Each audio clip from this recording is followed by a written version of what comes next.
Hey everyone, Lazy Ben. Impromptu Friday stream. Okay. Put some music on.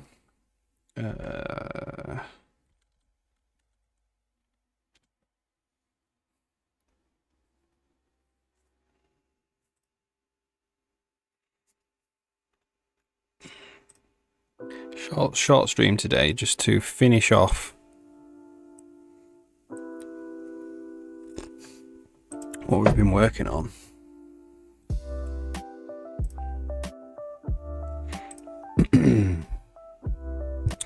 Which is breaking rocks apart with Sven the droid.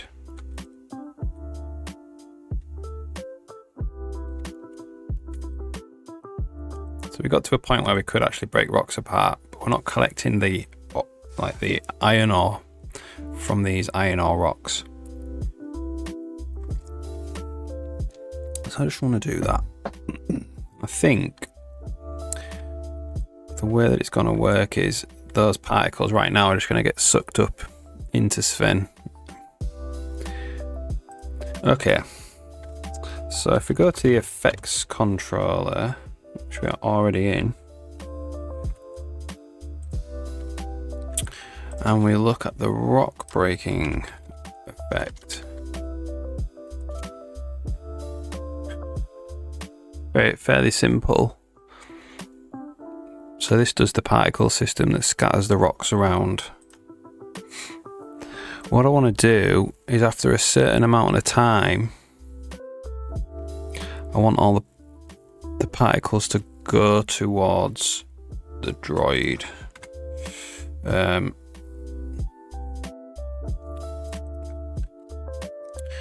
So we don't know right now who triggered this effect, because whoever triggered this effect, that's where the particles need to go. So entity state types droid Sven. Was it Sven? Oh, it's called planting droid in the code. So we spawn this effect.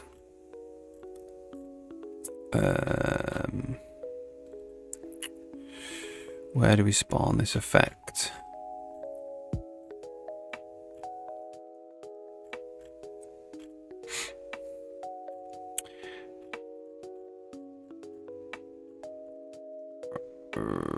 Right here. So this needs an owner ID to start with.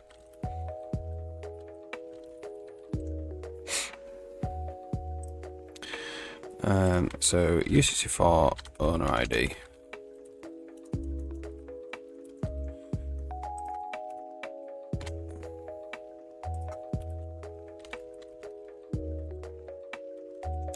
And then we're just going to pass that in. Owner ID is owner ID. So now the effect knows who triggered it. This is just ID, I believe. Standard to underlying ID. All right.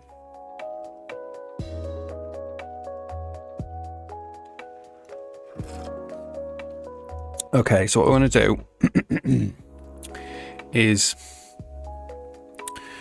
right now the effect just fades out by 1 - smooth step. When timer gets to 4.5 seconds to 5 seconds, they just fade it out. And I think what we want to do, rather than fade it out, we'll just set that to be 1. So we're not fading out right now. And then we're going to say, if t is greater than 4, so if this effect is more than 4 seconds old,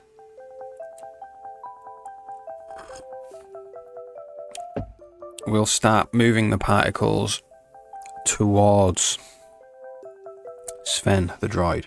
So we need to get the at position. So this is the dest position. get game state dot get entity get game dot get entity position owner ID, right? And that's optional. So if we have a desk position, we can do this. So we need to go so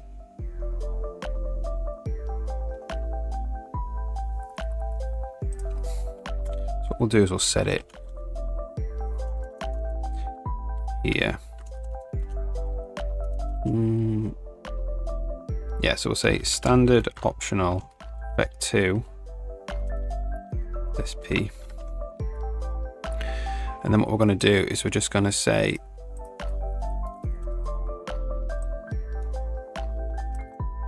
I'm going to start setting it after 4 seconds.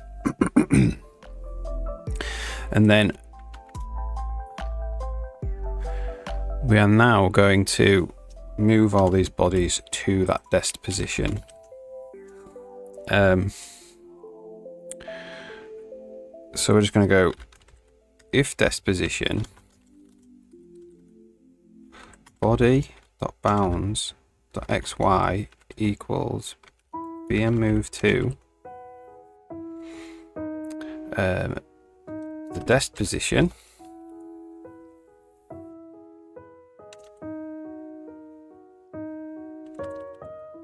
body.bounds.xy to the desk position and t. So it's going to be between 4 and 5 seconds. So this is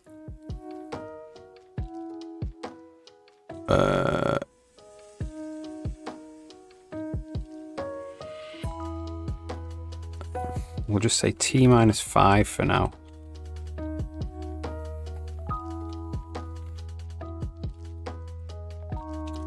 Well, t minus 5 over 5.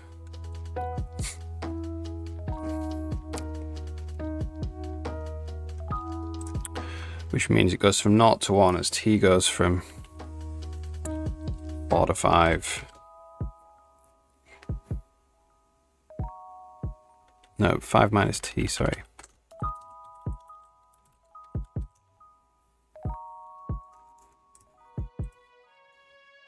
So what I think we'll do actually here is we'll go float move t, and then we'll set that here.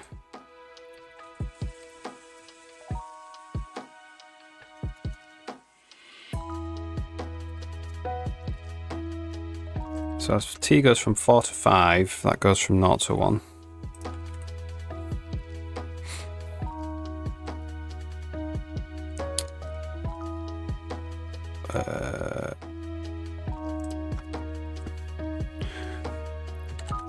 So this.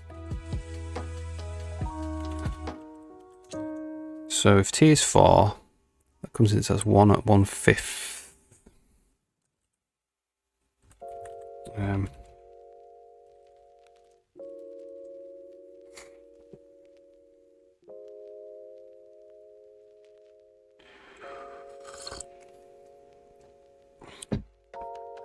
Well, hang on, we'll just go bn smooth step between 4 5t.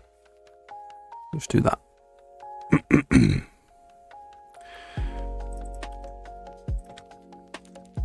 All right, let's see what happens.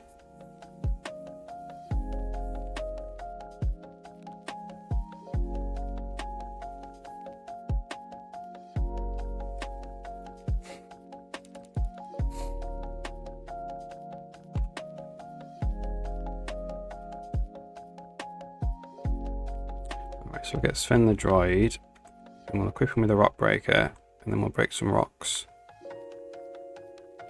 Move over here. Awesome. It looked a bit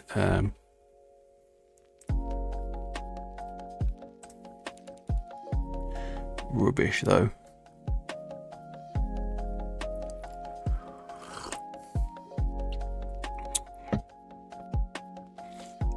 what I think we'll do it more physicsy based. So we're going to get the direction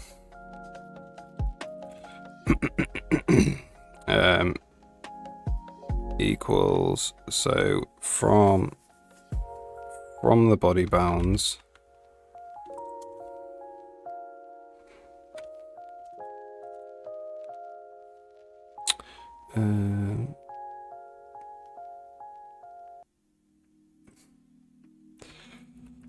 minus dest p. So that goes from the destination to the body. So we actually probably want it the other way. So that's the direction. And we'll normalize that.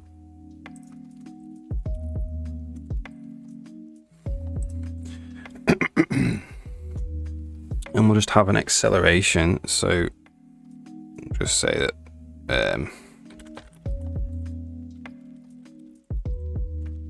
say it's 10. Okay, so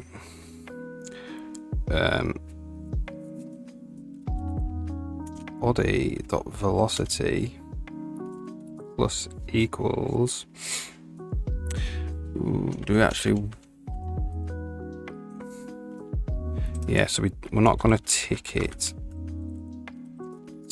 We'll tick the physics if we're not doing this maneuver. So we'll just say body dot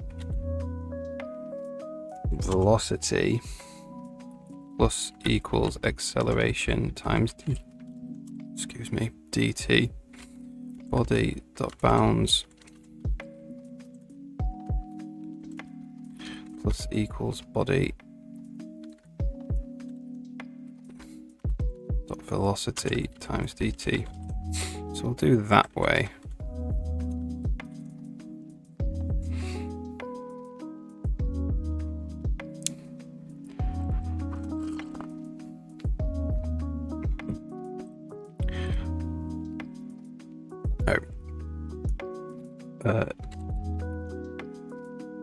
It's d times acceleration.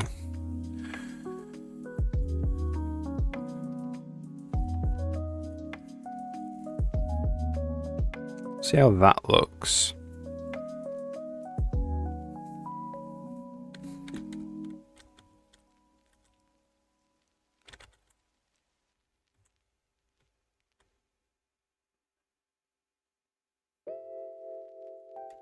All right.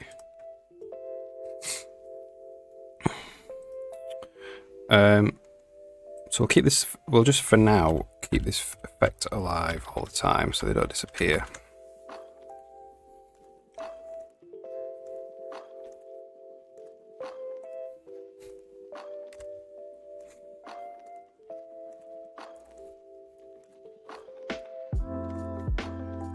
Let's just try this one.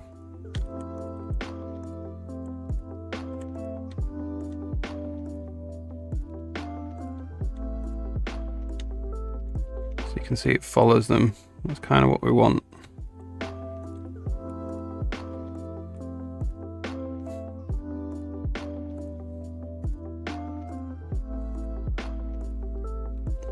It's in orbit. That's crazy.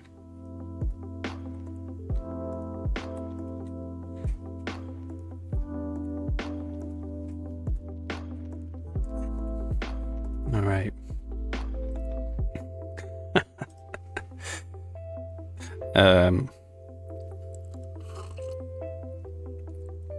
So the acceleration's probably going to have to go up with the age of the.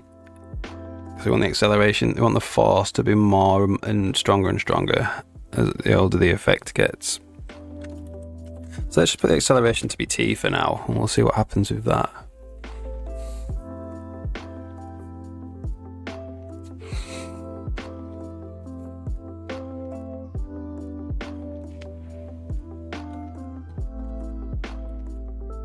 Oops.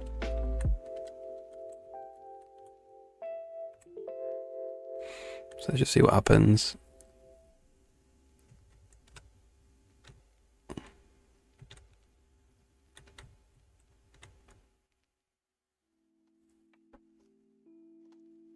Eventually do want it to spiral in.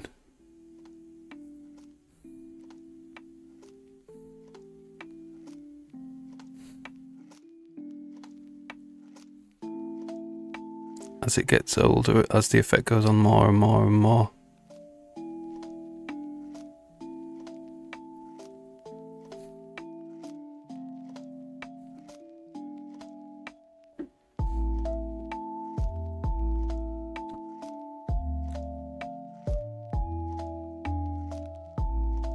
Looks cool.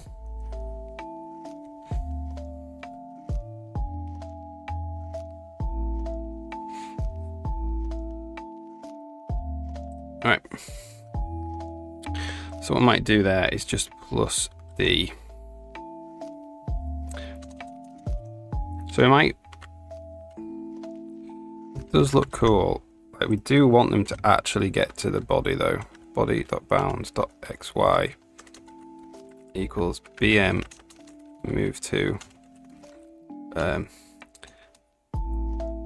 yeah, it's bm move to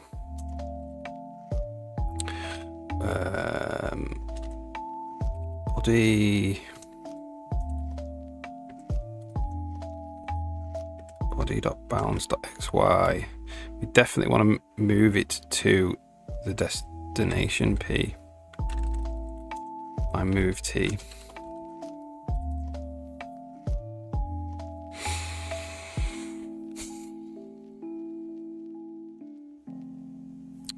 And we'll say that goes from 4 seconds to 10 seconds or something, I don't know.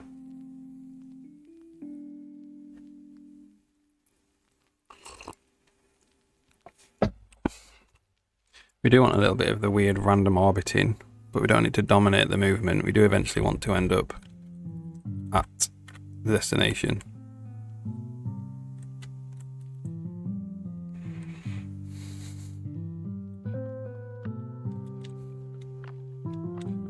It's like way too fast.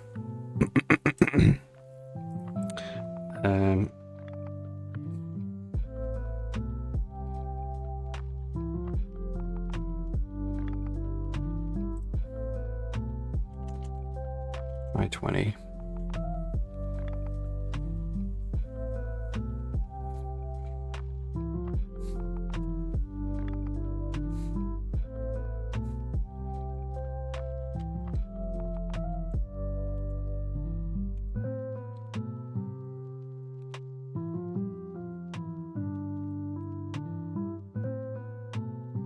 There we go.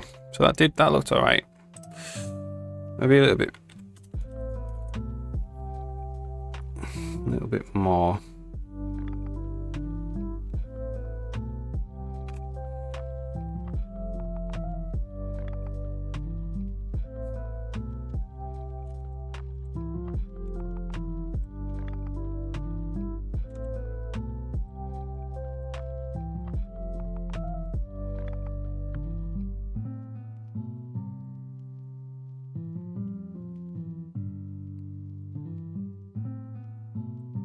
Maybe a little bit crazy.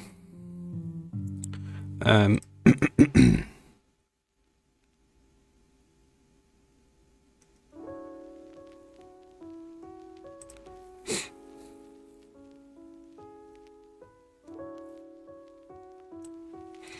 try 25, and then let's try upping the acceleration by like 20 times.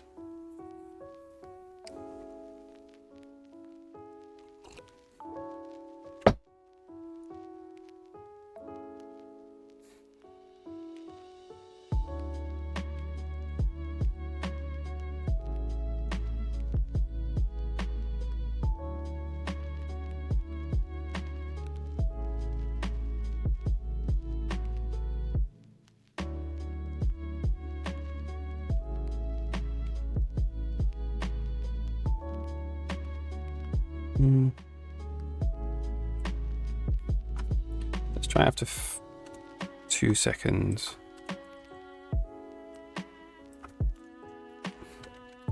Let's just see what that looks like.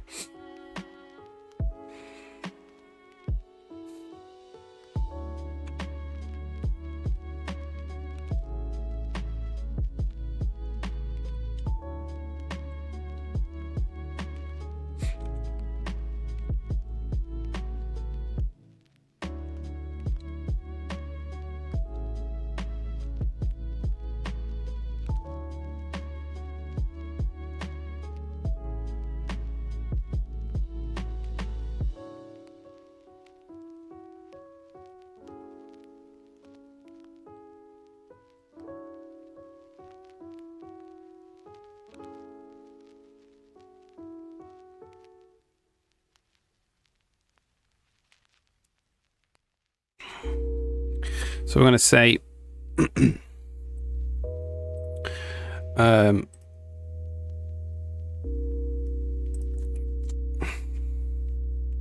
so we'll count, we'll keep a count.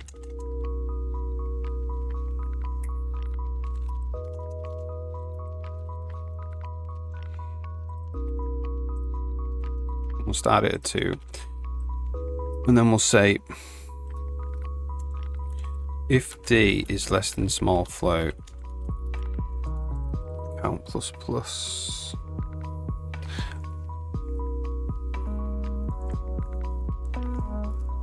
And then what we could say, actually, we don't need to do that. We could just say if move T is 1.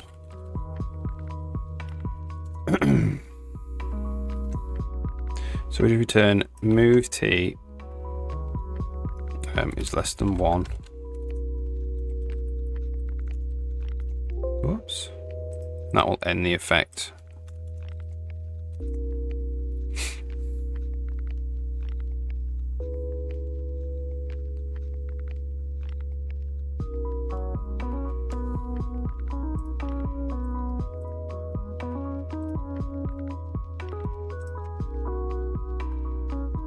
And the effect if move T gets to 1, which is when all the particles, whoops, should be on top of Sven.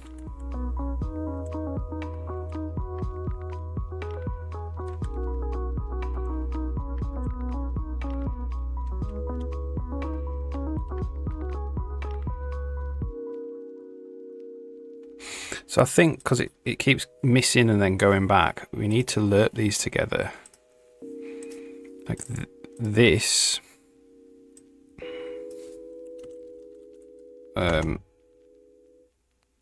This is like the linear path.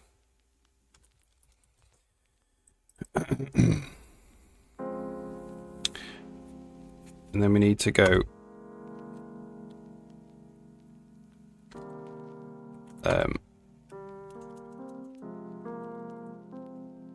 body.bounds.xy equals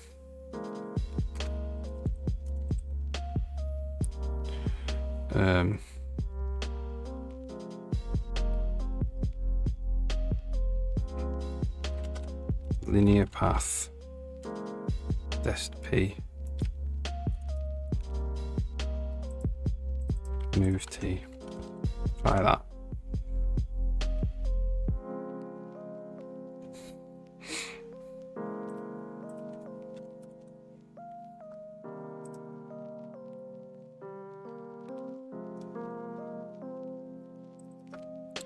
What is it?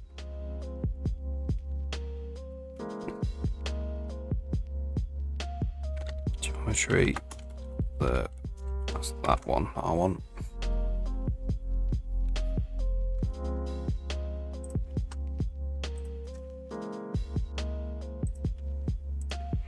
Try that then.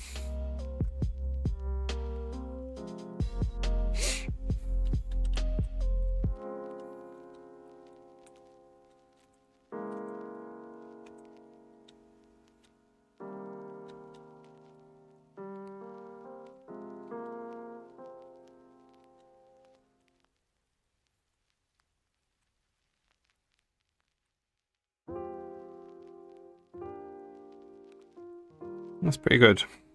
Maybe it needs to be a little bit faster, and it's also not ending the effect there.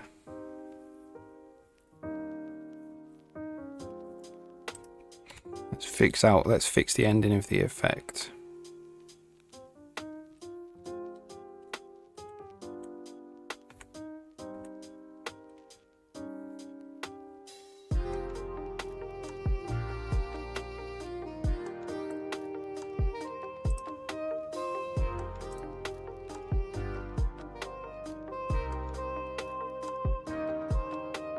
Because it ends the effect in after 25 seconds. So let's go from 2 to 5.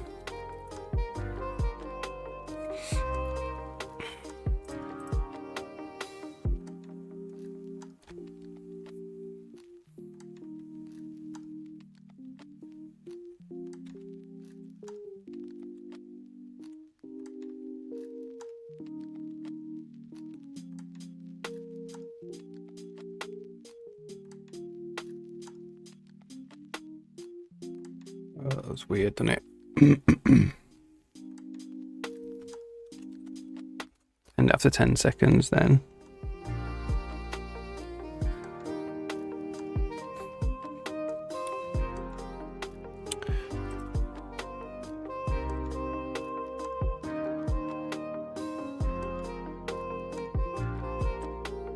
Let's just do that. So it will be kind of like an exponential quickening.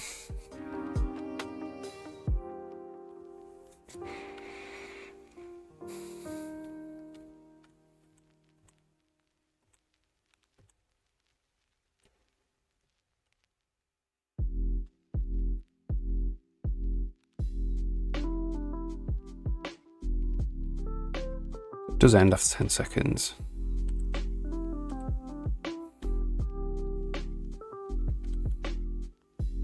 It does look a little bit like it's shaking.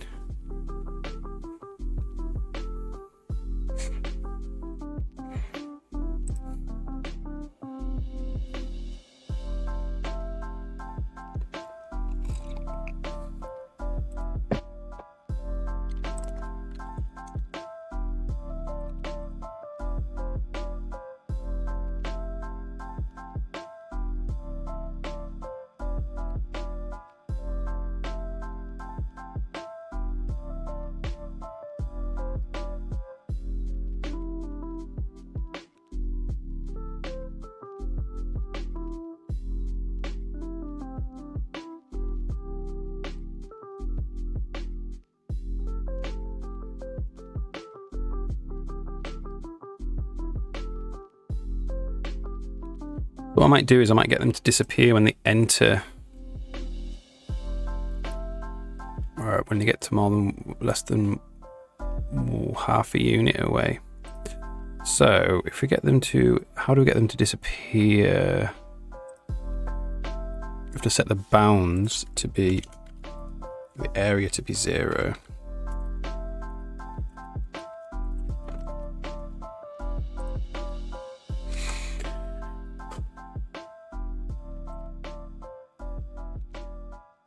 So I'm going to say if body dot bounds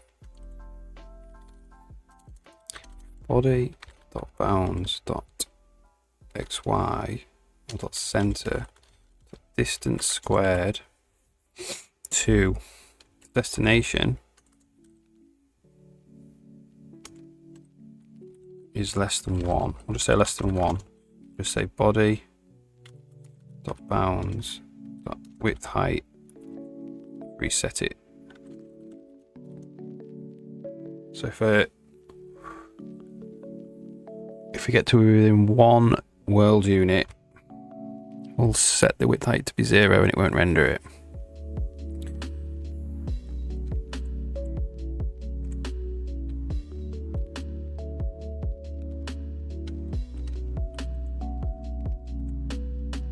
I'll just be moving around. I think it needs to be a half because Sven's only 1.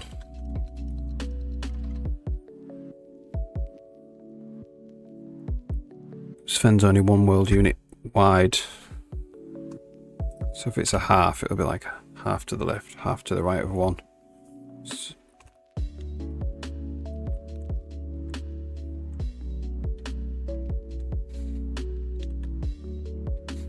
See them all going into Sven now.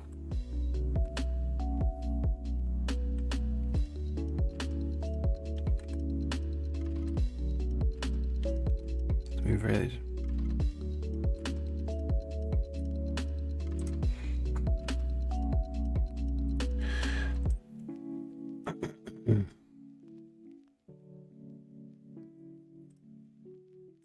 So acceleration, we'll just put like 10 times t.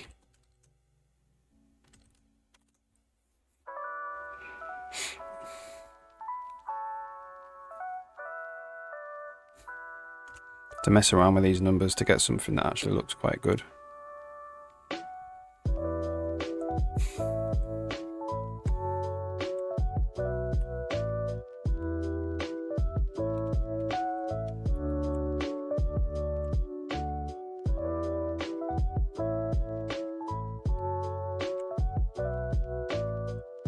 It is weird. It does look a bit like it. They're jumping about a bit though.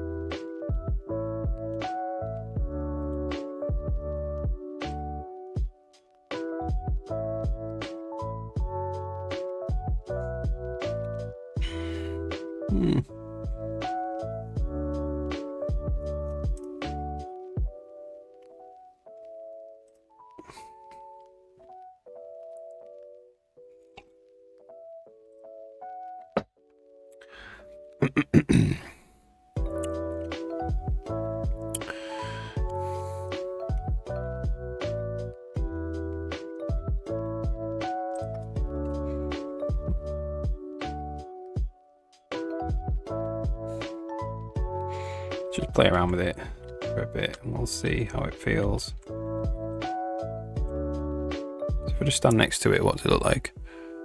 That looks pretty nice. If I was to do that and then move up there.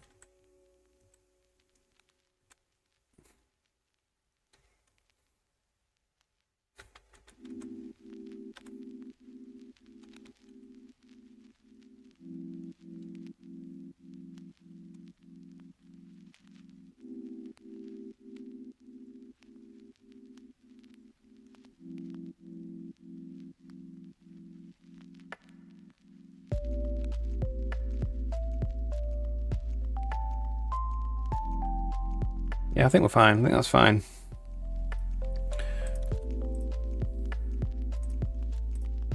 So we'll check that in. So at this point, we can award the ore.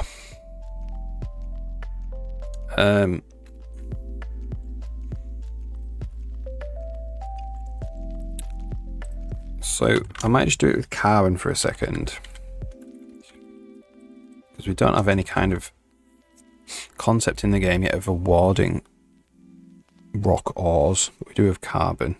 So that's in the attribute controller or the owner ID. We can say AC, add carbon. So I'm going to say if there's no attribute controller, we can't do this entire effect.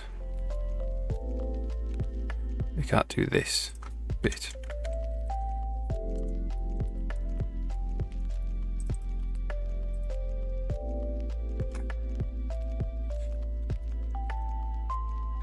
So now we have an attribute controller, we can say AC. Okay, we only want to award it. So if the body bounds width height area, so if it has an area, we want to award it. So we'll just say AC, add carbon, the source item. There's two different ways. So we're going to say we're just going to add one, and we're going to say the inventory item is unknown. That is that's where we would put that it's iron ore though. When this rock effect knows that it has to give iron ore.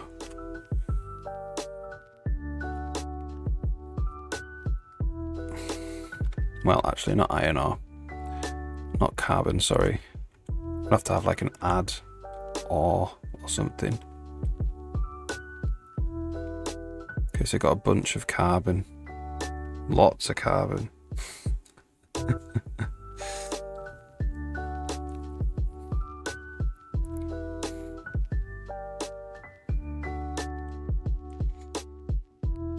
Okay, so we need to actually when there is we need to keep track if there it would be nice to have some kind of an effect where it like pops out a load of messages.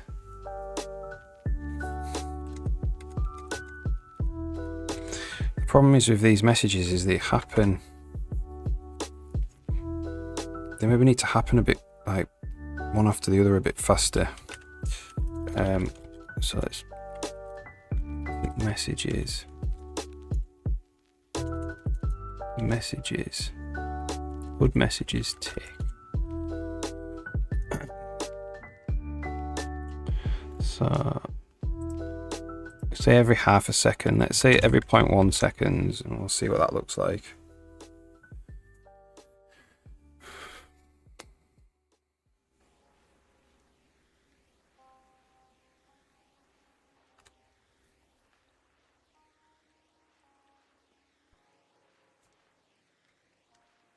So we'll make these messages appear a bit faster.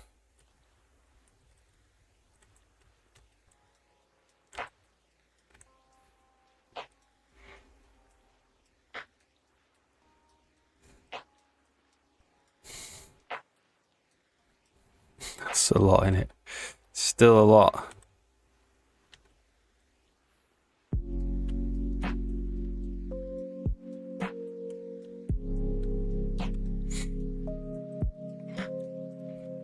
Alright, I don't think that work looks very good. So what we're going to have to do is add them all at once.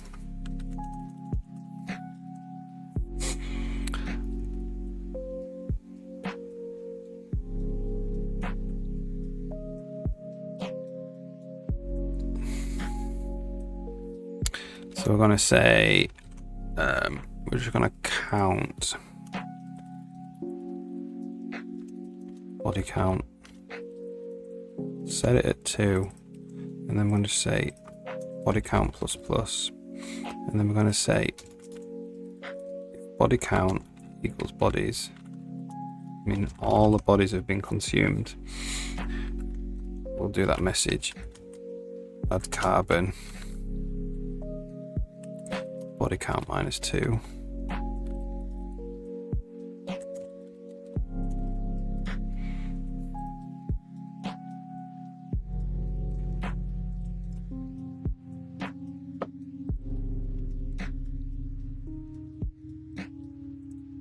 And that'll just be like one message saying you got like 34 carbon or something.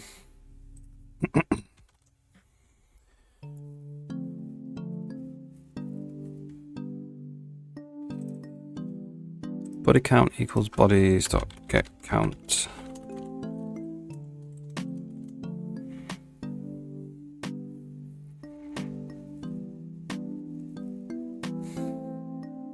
It's minus 2 because the first 2 bodies are the ground and the inner like an impact body. They actually have the all particles that whiz towards you.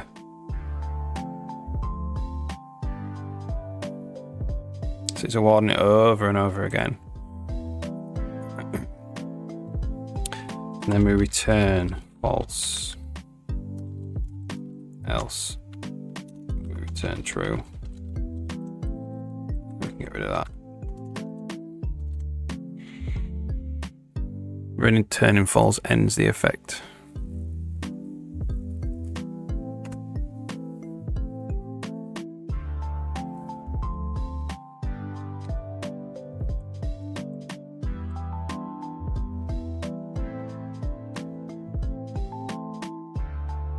.64 carbon.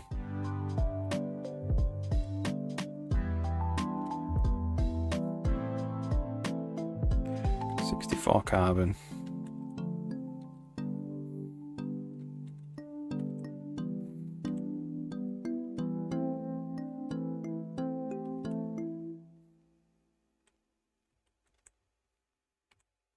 Let's run away. 64 carbon. It's always 64 because there's only 64 particles in the system.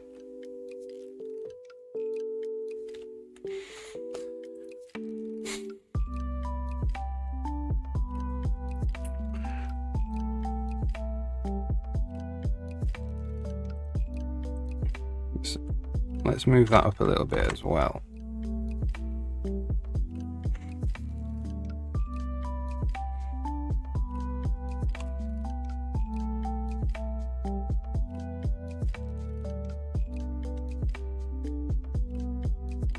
Whoops.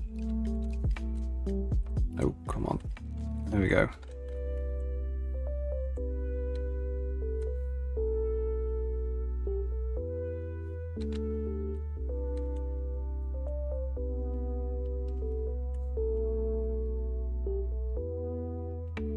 like spiraling. Kind of a cool look.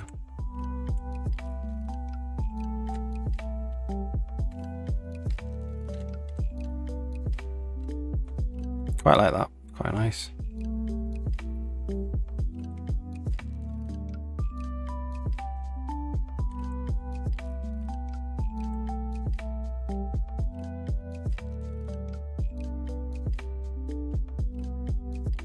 All right.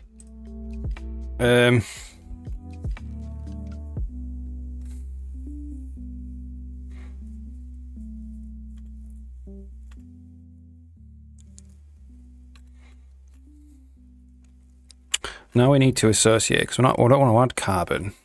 This is an iron ore rock, so we want to add iron ore.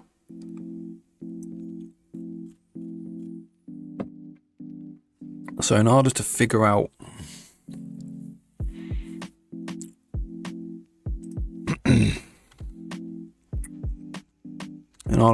what we need to add, we need to go back to the entity state type, and we need to pass in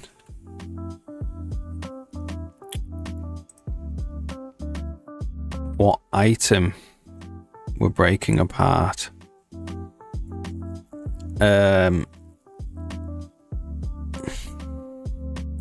Context rock kind, that's a sprite kind item, so it's here.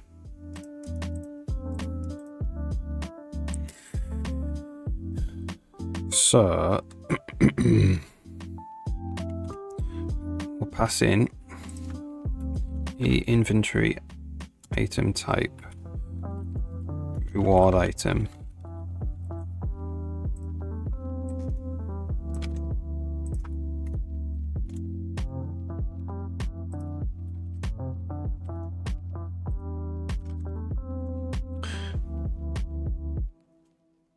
Either that, maybe we actually type in sprite category.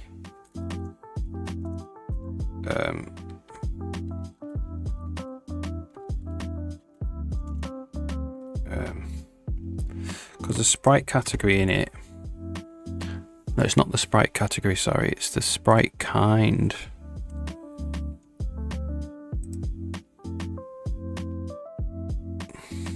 Because that has in it like experience and stuff.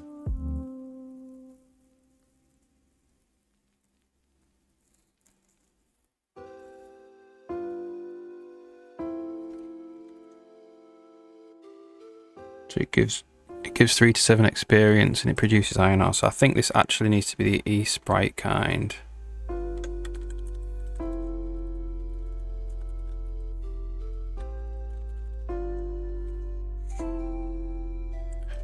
I would declare that.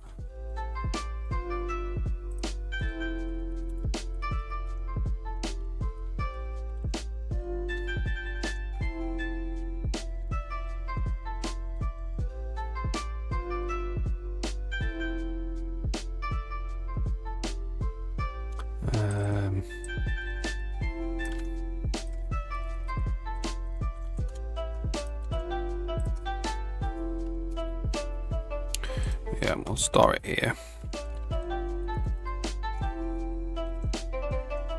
So we'll just say sprite kind is sprite kind. Check that builds.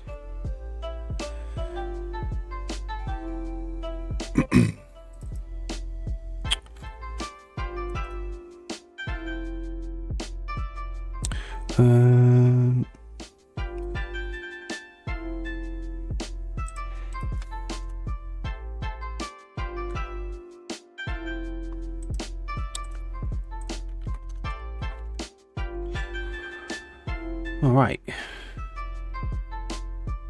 Good. So now we know what type of sprite we need.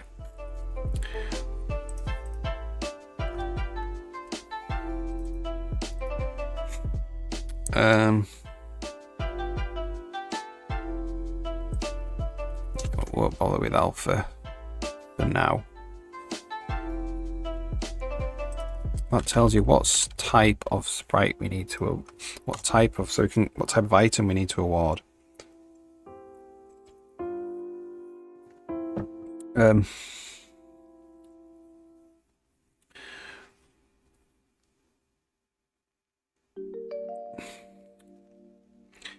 so if auto props equals get sprite state dot get properties sprite kind, well, that always returns. It's not optional.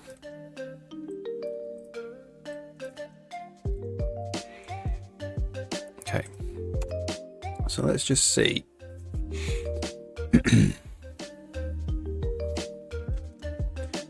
Let's just see. So we need to have this sprite kind. So this is context rock kind. So let's just see if we can break here and we actually have that we want it to be iron ore.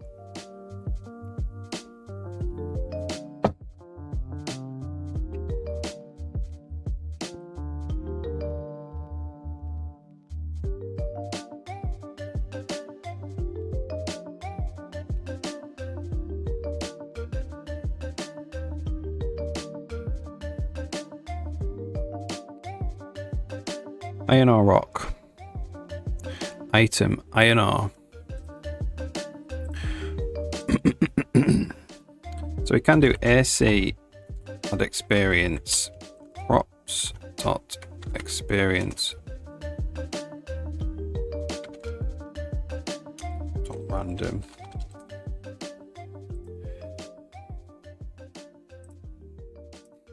We can add experience for getting it.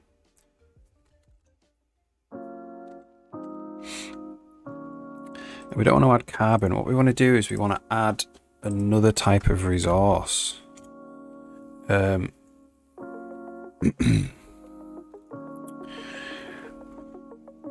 we've said we've kind of hard coded carbon.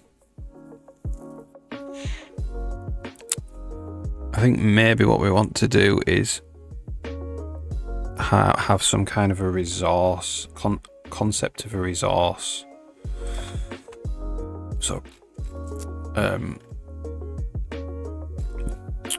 you know, we've got like, we can have carbon, iron ore, coal, I don't know, different types of resources.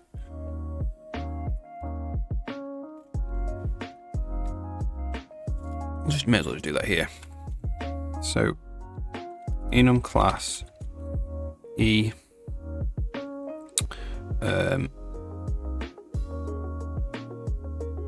E-resource. I mean, resource is a bad name, really.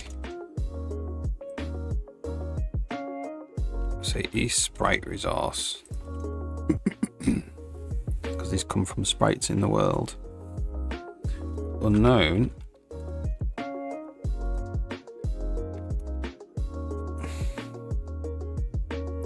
Actually, hang on a second. Sprite state, we could put it in this here. So we've got sprite kind.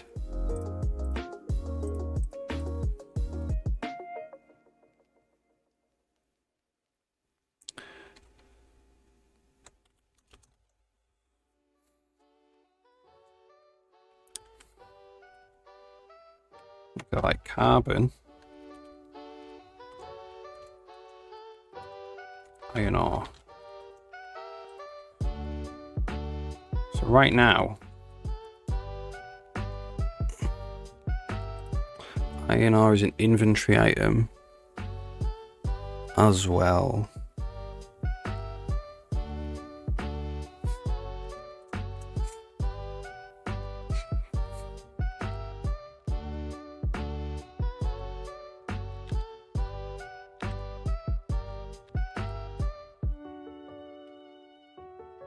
So what I'm thinking is maybe this.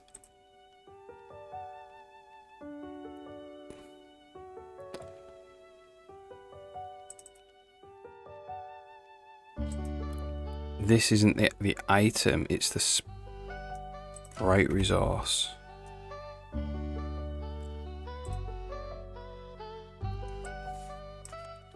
Yeah, let's do that. So let's put that. Oops.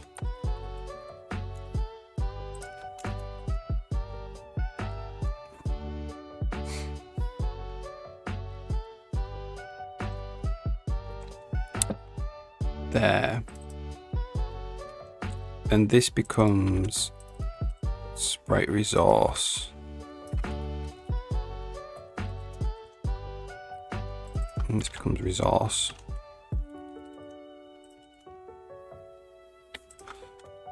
So that's below exp. So this goes dot resource is e inventory item e sprite resource INR. And this is dot resource equals e sprite resource carbon. So it produces carbon as a resource. Yeah. And then in inventory item, we can get rid of iron ore. It's not really an can't put it in your inventory. It's a resource that you can just build up lots of.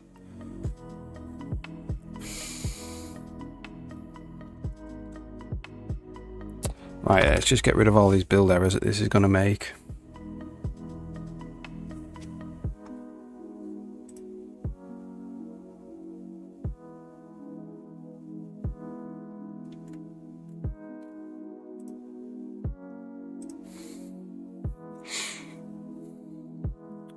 Okay.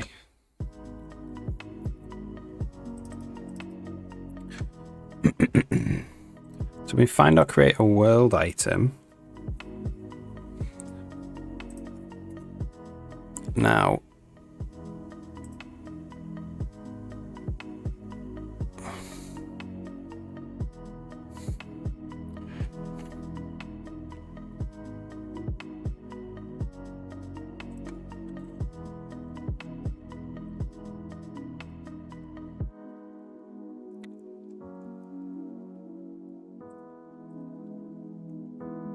this is e inventory item, e sprite resource. Well,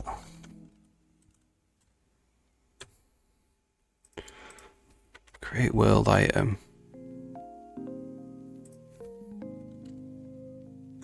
So we pass in the type.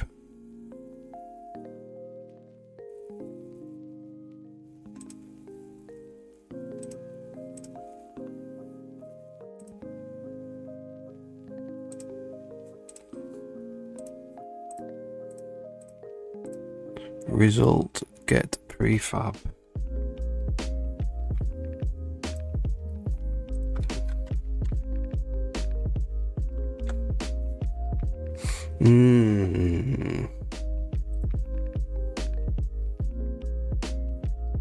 This is to place an item onto the world.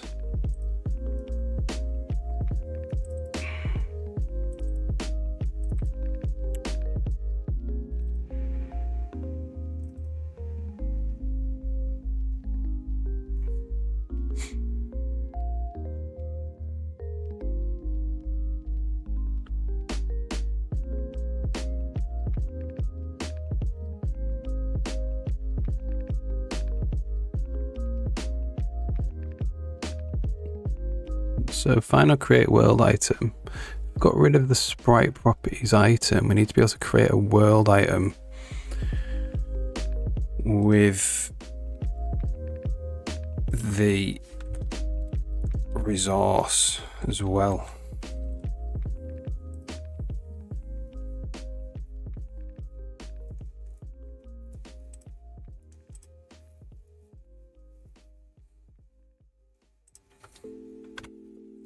Yeah, we can do that.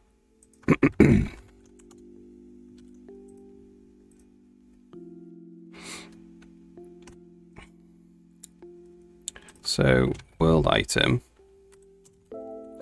find or create world item, e sprite resource,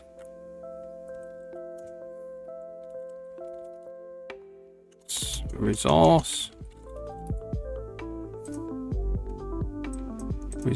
category region.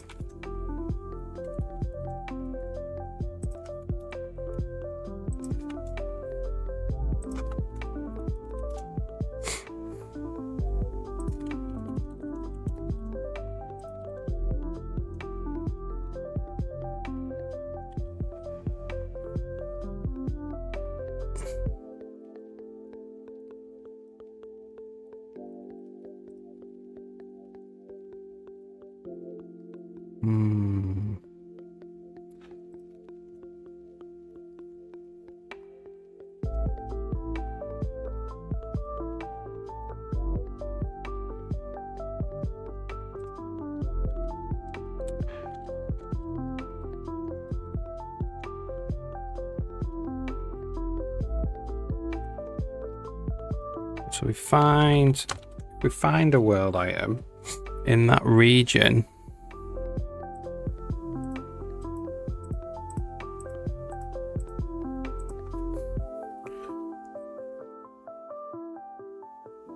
We just return it. So it doesn't have a prefab now.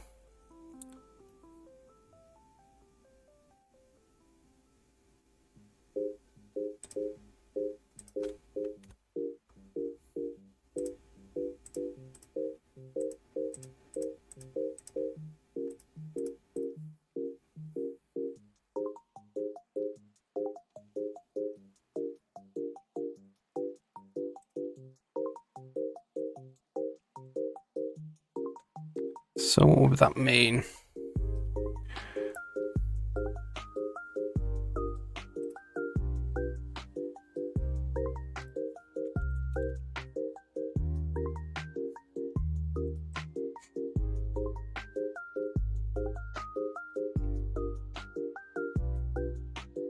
Maybe we specifically link it to the sprite ID. That would be good.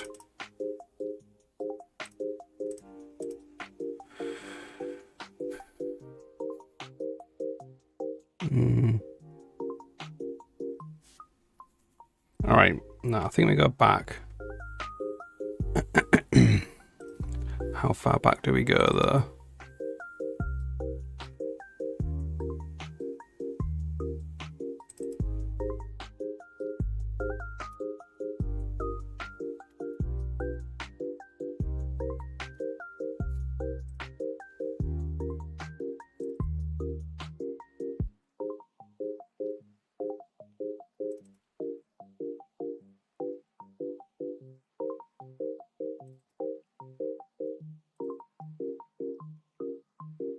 So only to passing in sprite kind. Okay.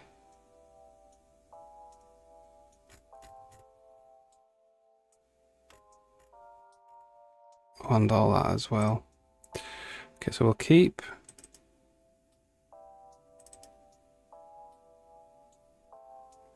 the effect controller stuff.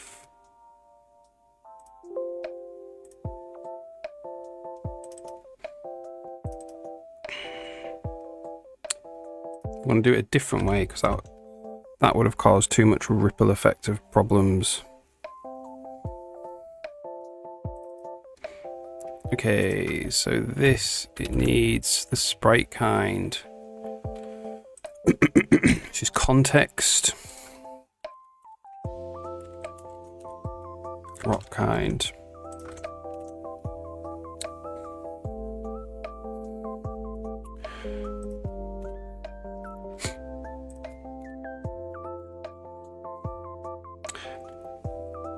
Okay, so we do need a resource.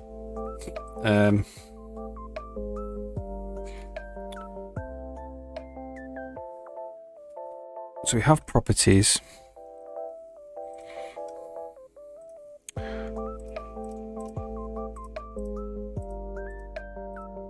think the easiest thing to do is just to add iron ore.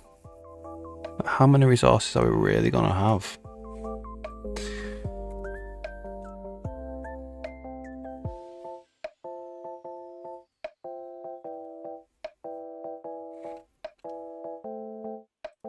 think what we're going to do is we're just going to go enum class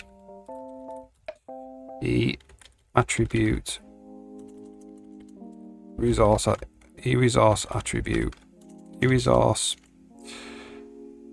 attribute type unknown carbon iron ore, and then we're going to struct resource attribute,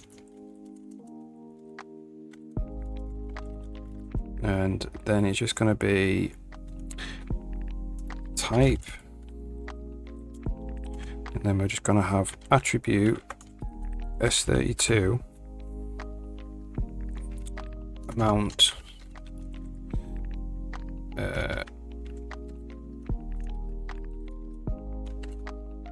so what do we set it to be for carbon? That.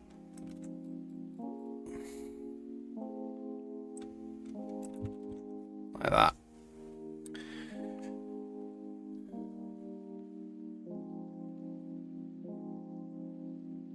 And then we'll just have one of these for each. So we'll have an array of resource attribute, resource attributes, resources. And then in the constructor,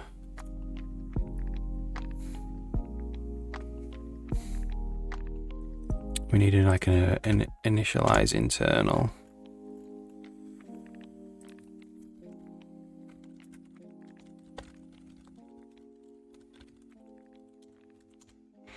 And the constructor can call both constructors can call that. Initialize internal. Initialize internal. And then it adds a battery. And then it's gonna go we can do batteries.empty first. And then we're going to go, we add a battery, and then we're going to go resources.empty.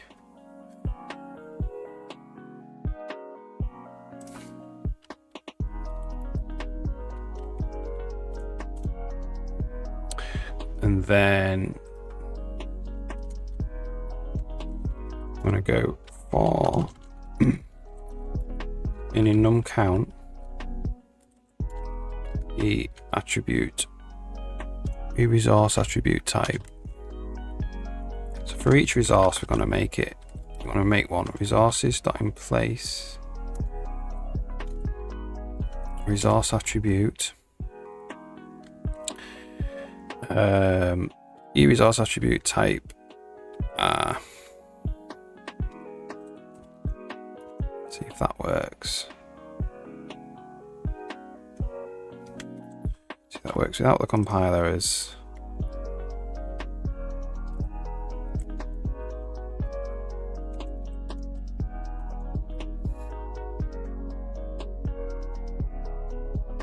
Brill. So I'll create a resource attribute for each one of these, and then what we want is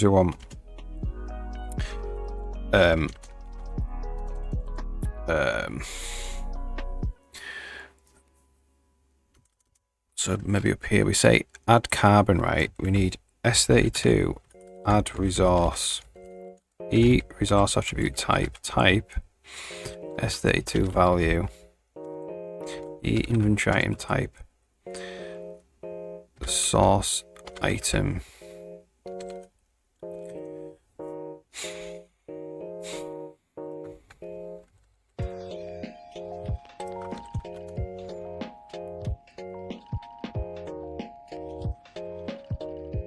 okay.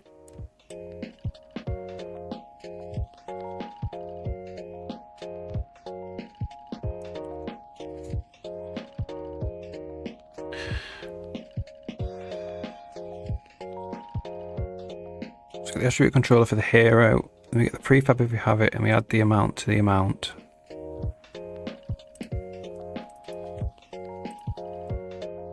Okay, so we want get resource attribute.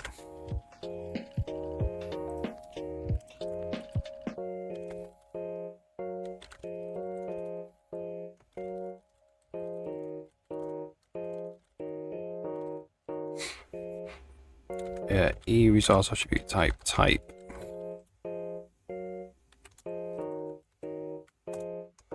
And that just does return resources standard to underlying type.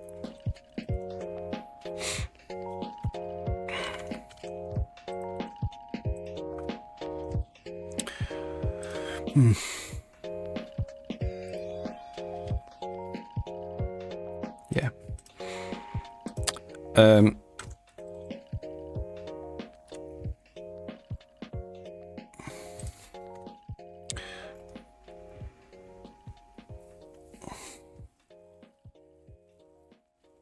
So we're just gonna go AC.get resource attribute type increase. So we're moving away from hard coding Carbon.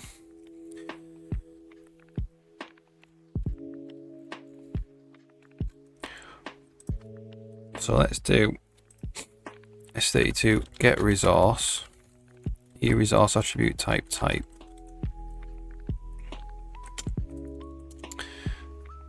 And that returns resources type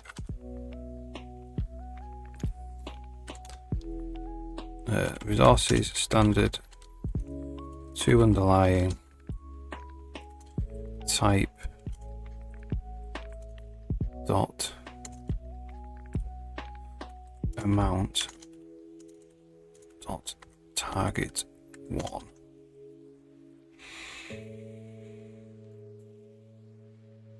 Let's just dot get. Let's get to. Not that type of get. Well, Carbon is just get, so that's fine.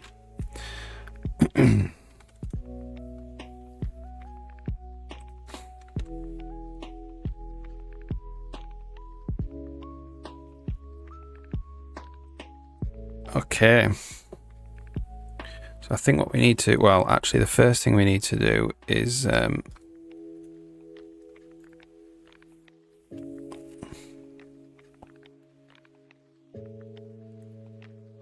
we need to move this. So this is a change carbon, push event change carbon.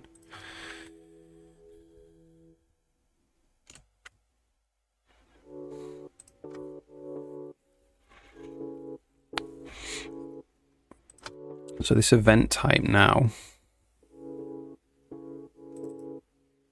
needs to be change attribute resource.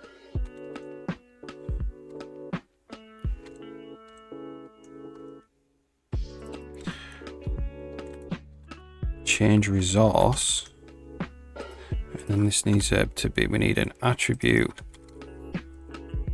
change resource, and then we want E resource attribute type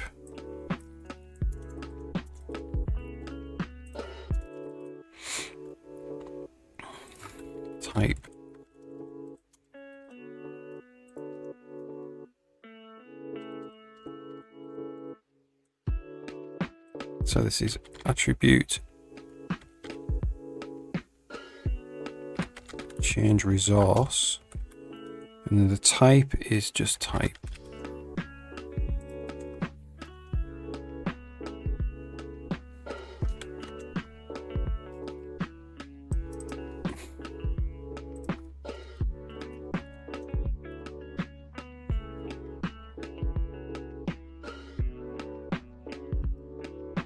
Okay, so all this carbon stuff can go away.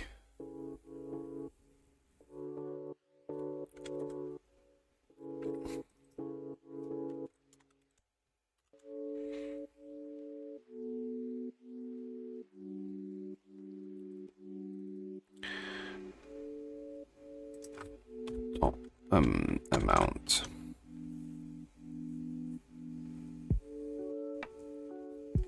So let's remove all this carbon stuff now.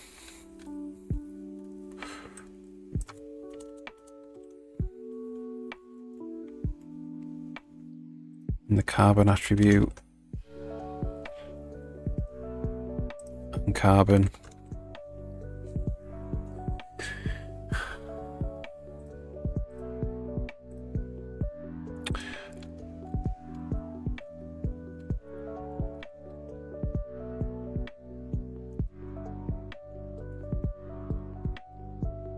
Alright, cool.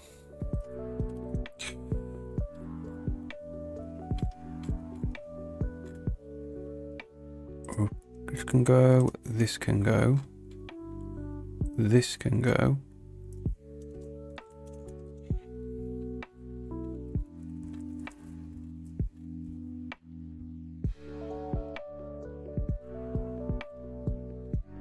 Okay, so if this builds, and then we will try and build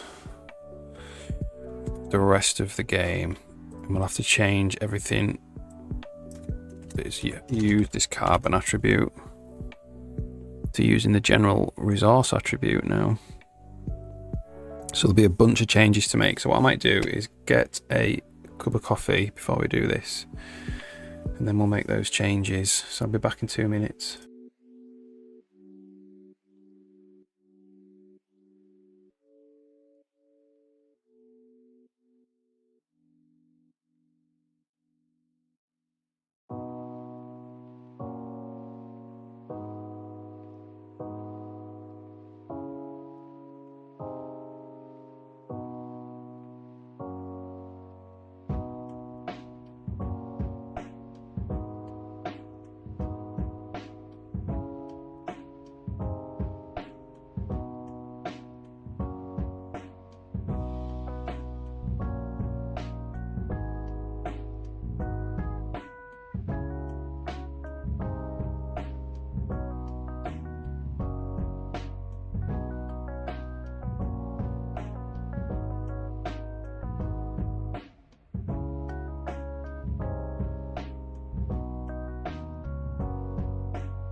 Okay. Fueled up on coffee.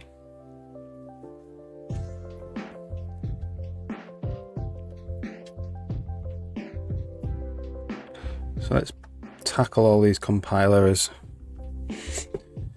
we're gonna get. So if we just start building.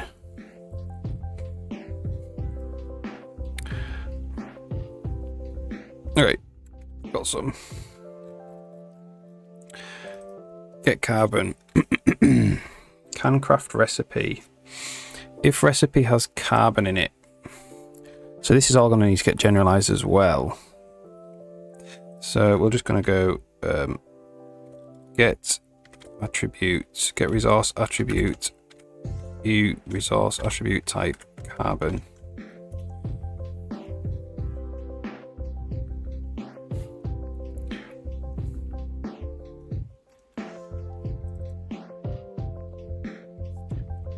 That returns the actual. So just get resource. Yeah, that returns the actual attribute itself. I wanted to just resource. So get resource, e attribute, resource attribute type,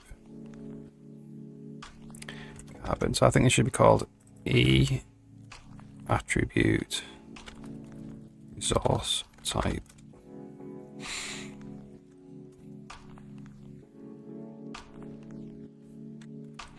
Okay. Get resource attribute carbon.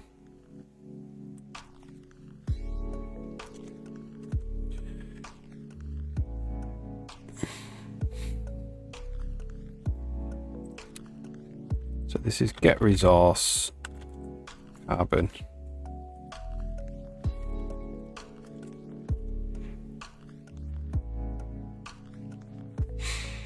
Good. This is get attribute. This get resource attribute. E resource attribute carbon.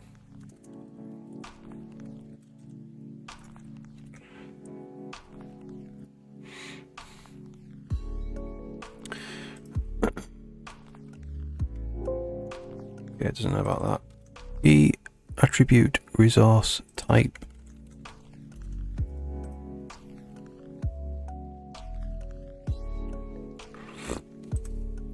Alright, so crafting controller builds. Let's look for the next one.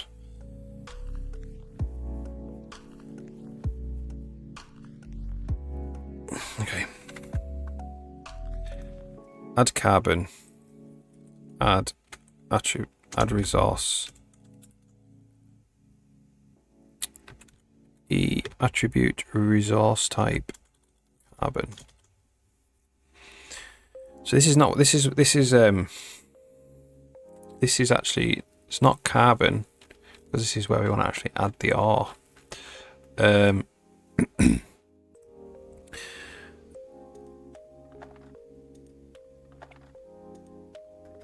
Okay, we'll work on that.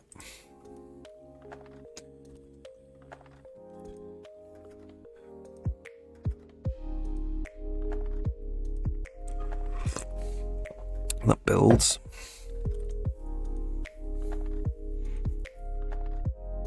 That's where we want to work next.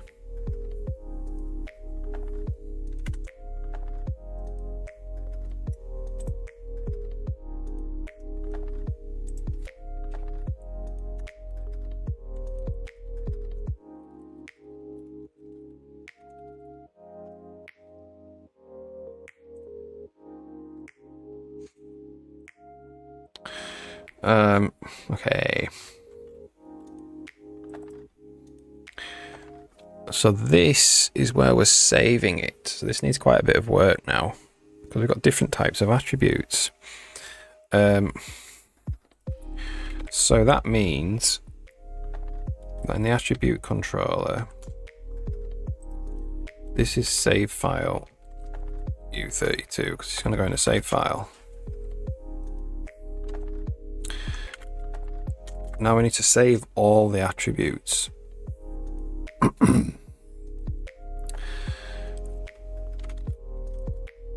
So we need to get them. So array resource attribute reference get resource attributes.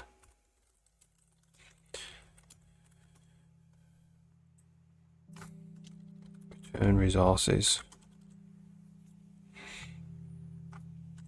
Okay. So auto resources equals ac.get resources, get resource attributes. I might just call this ats. So for auto at in ats,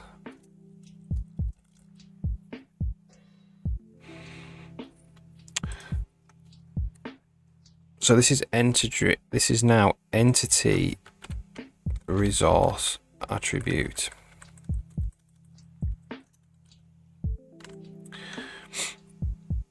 Entity attribute. So we've got ID, value.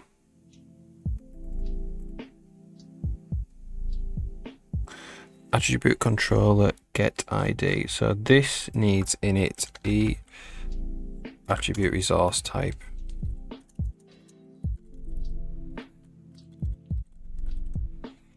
And that's definitely linked yet to save files. Okay.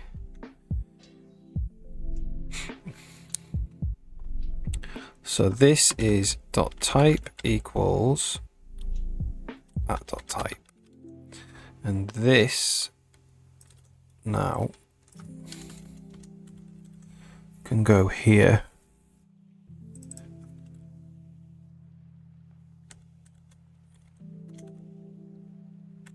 That's .amount.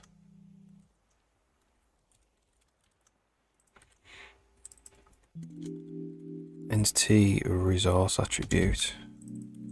So it's changing that name to entity resource attribute. Well, no, actually, because it shares it with battery, it's fine. That's fine.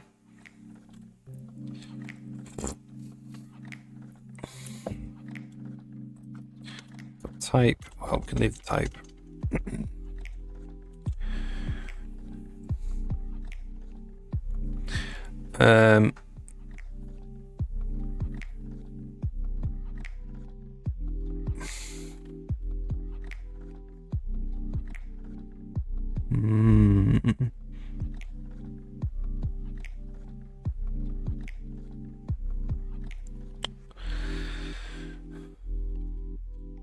Okay, so I think this needs to be, no, that's fine. Yeah, this attribute and this attribute can be the same. You've got different keys, so it can distinguish. Okay. So that will save all the attributes. And now we need to load all the attributes.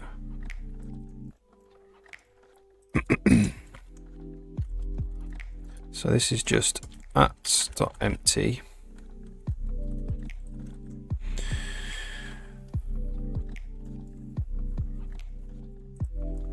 Well, okay.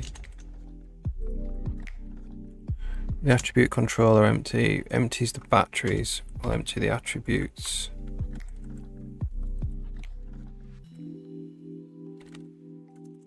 Or the resources even.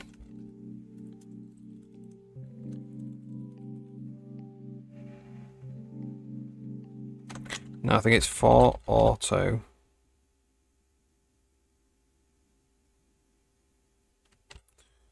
Resource in resources. No.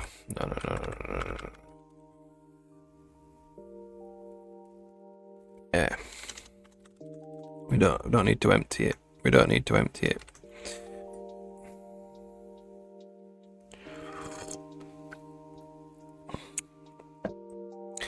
So what we do, it's a different thing here. So if this is entity resource attribute,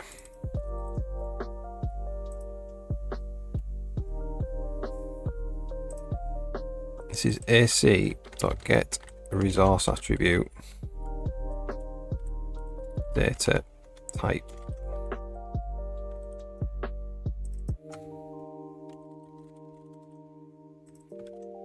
Let me just set it. Resource.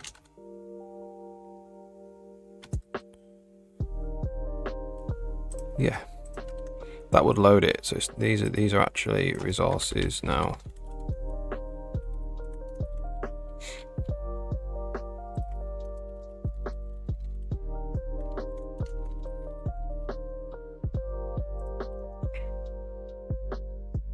Let's see if this builds.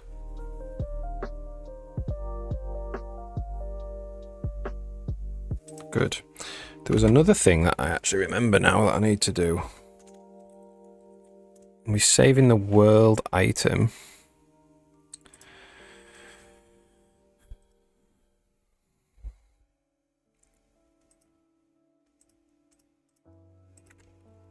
The world item's got more stuff in it now.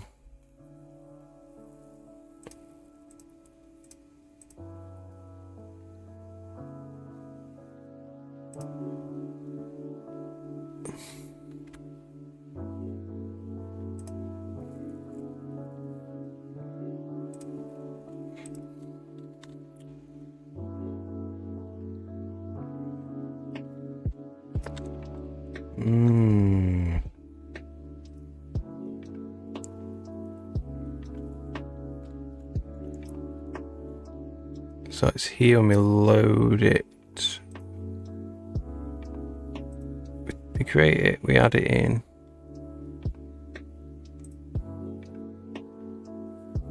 And then we add some stuff. Find intersecting sprites.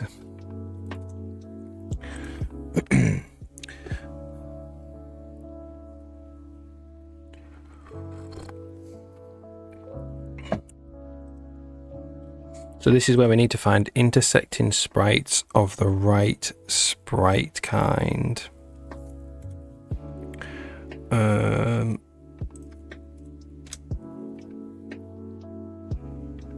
right category.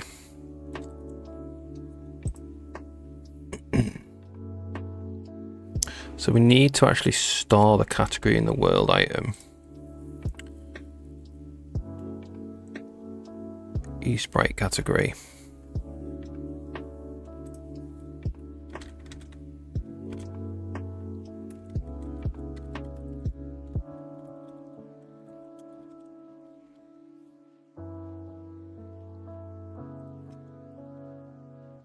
Check that we can actually build that. Might need to forward declare.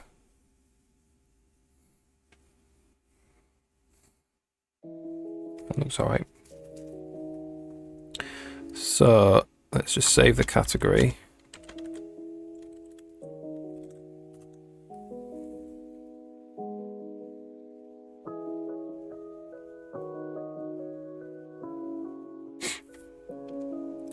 And then what we need to do,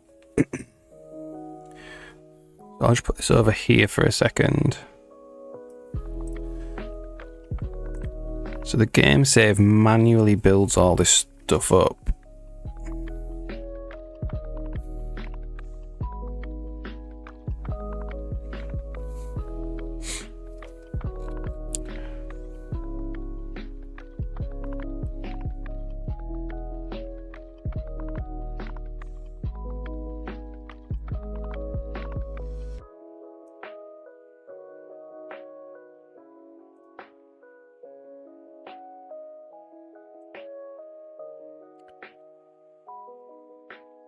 Need to save the category.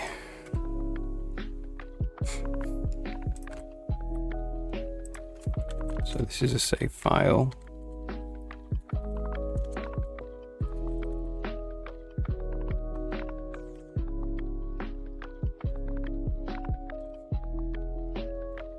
eSprite category.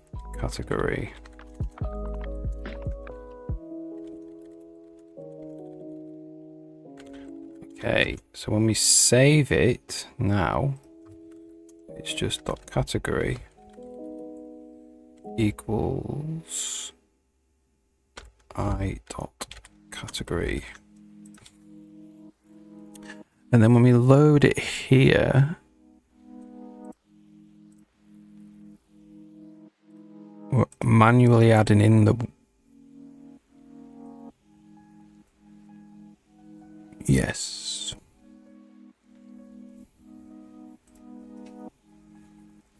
To find the intersecting sprites. So this is a candidate thing.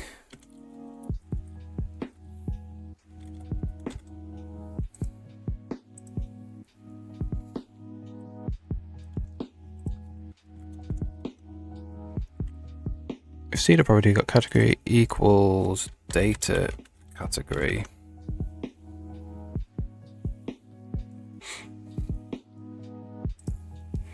So I'm going to do items index dot category equals data category. Let me add it into sprites.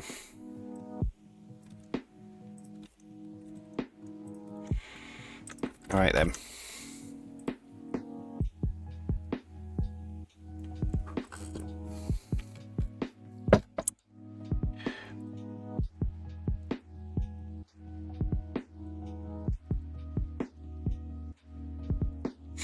Spelled candidates wrong there.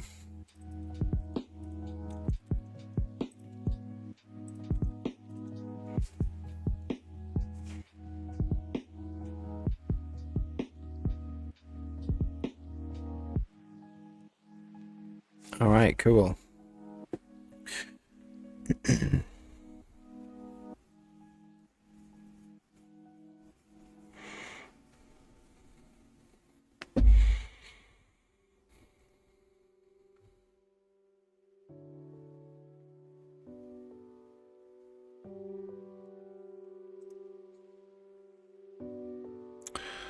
So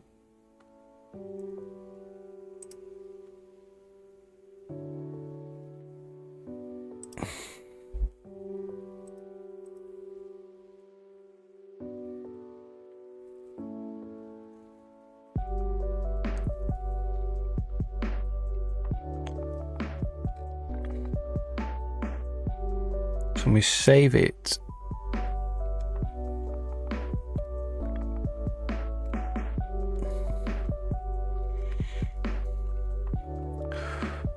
add the world item, add the item in.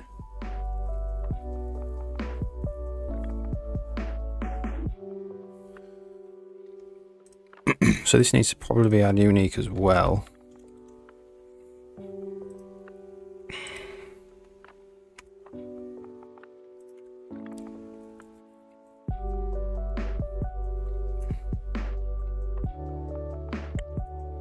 So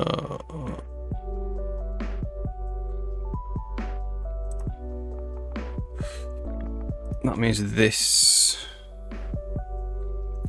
needs to be able to be bound by the ID.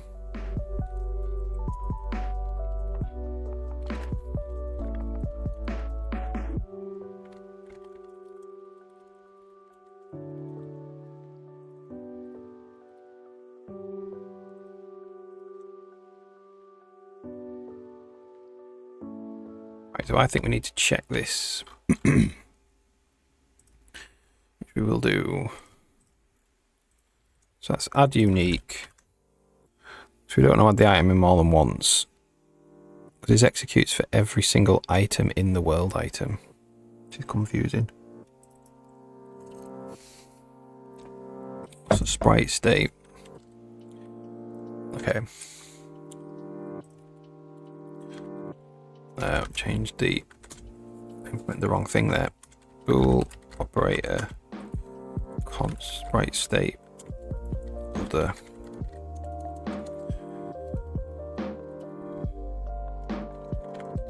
Oops. Return ID is other ID, other.id.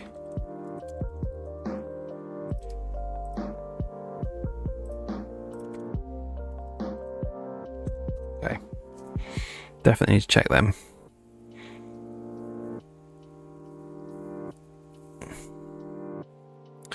So let's just continue where we were with the attribute resources.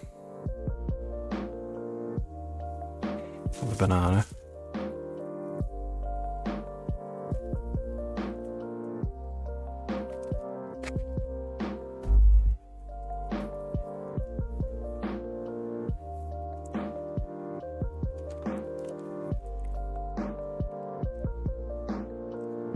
That might be it.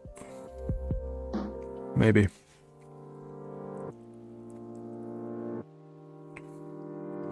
All right.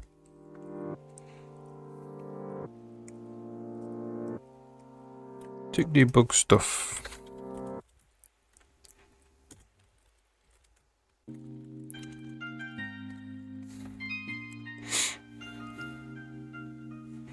Okay. Got a link error there, but it's not because it can't find it. Well, it can not find it. It's just because Yeah, here we go. Didn't compile it. The attribute change carbon.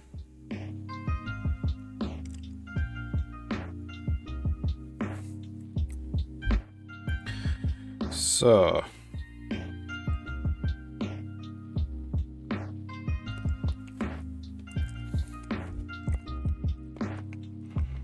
this is now not a thing. This is attribute change resource.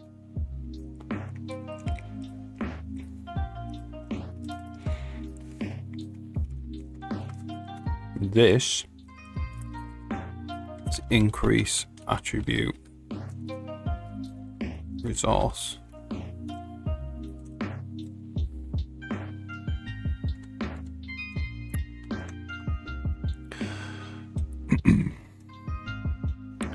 And this needs to be the localization attribute type, I believe. Type. Which we need to put in.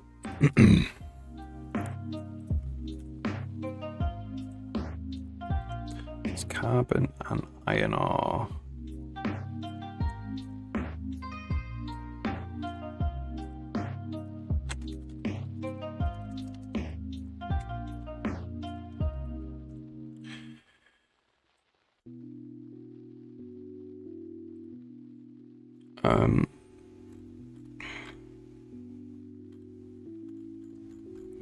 So we'll just say E attribute resource type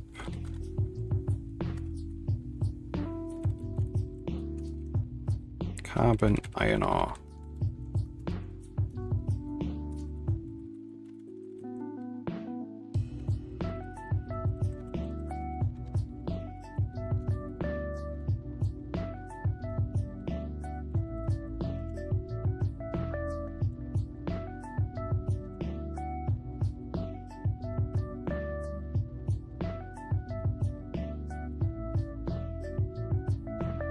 All right.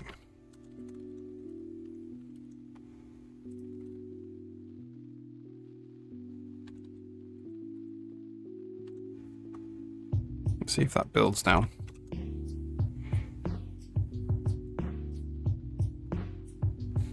Not quite. Get carbon. Ah, this is the tick debug stuff, right? So we need to do it for each resource.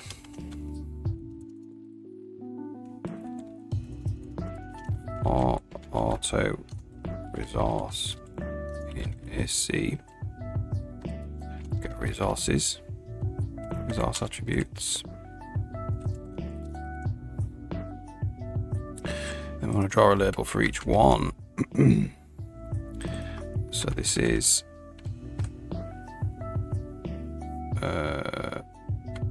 that.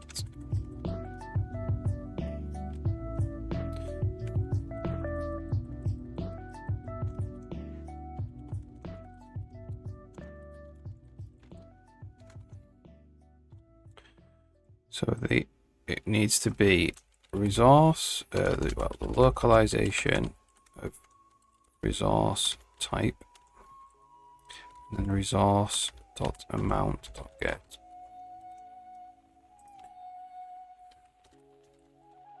What's get actually return?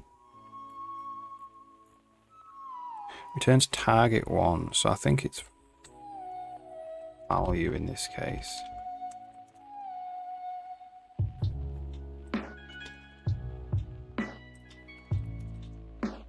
Okay.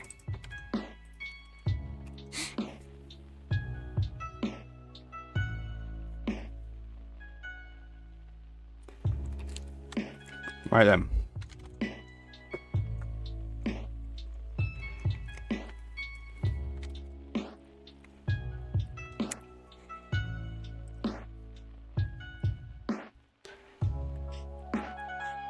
Crafting bench, draw by canvas.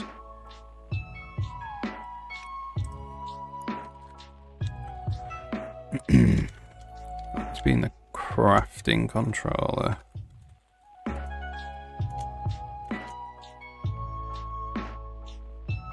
Nope.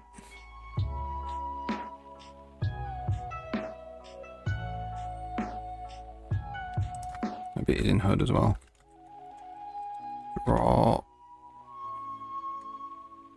Bag canvas.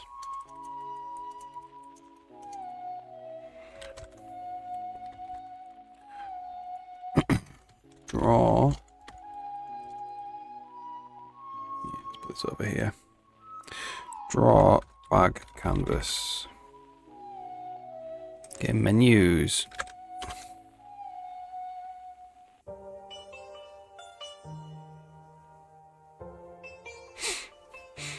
It's crazy that it's getting linker. It's not building them, even though it needs to build them. Draw bag canvas. Okay, so this is just the same as what we've just done in the HUD.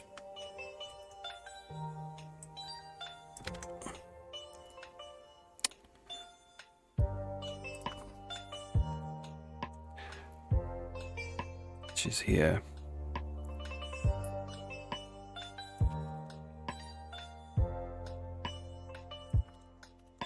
One for each resource. Alright. Get carbon. Draw crafting recipe. Total carbon. Okay. We won't bother with this now. We'll just say get a resource. Yes, resource type carbon.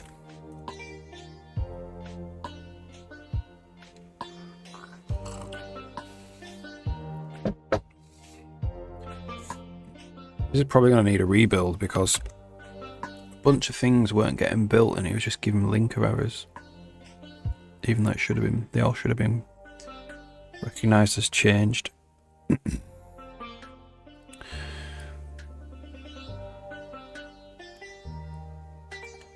Yeah, I think this needs to be rebuilt. Let's just rebuild this. Because they're not linker errors, they're actual compile errors.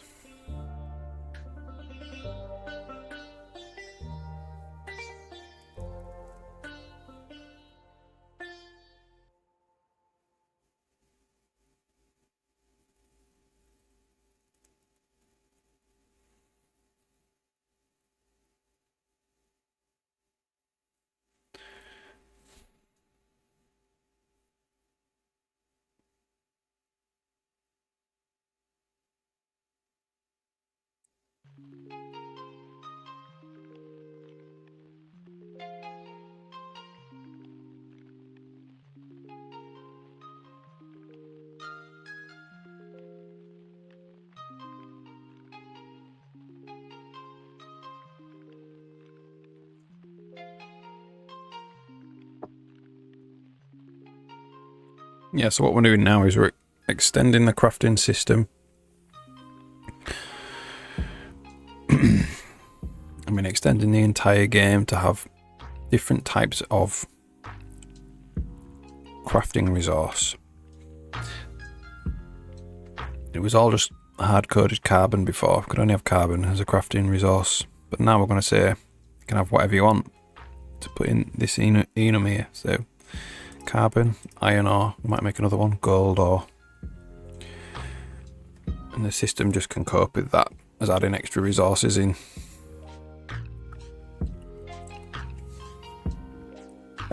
Okay, so at least it's recognised compile errors, giving us compile errors instead of linker errors now. So add carbon, on spawn, add carbon. So we're going to go add resource, inventory resource type carbon.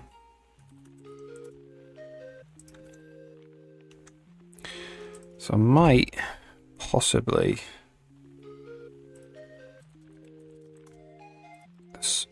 make this source item optional.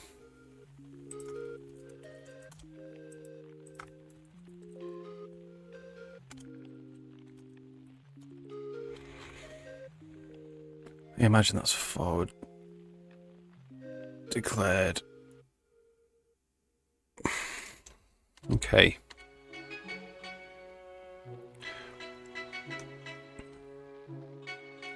Let's just check everywhere we do add resource. So we don't need that anymore.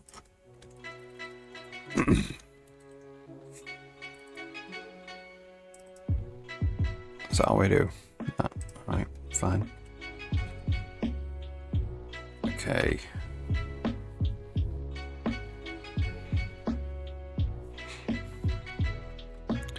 Add carbon.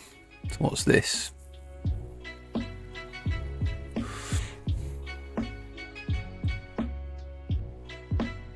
So adding carbon to an attribute resource.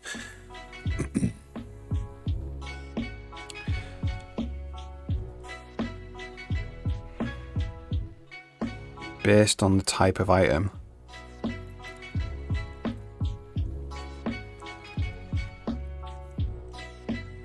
It's in the ground.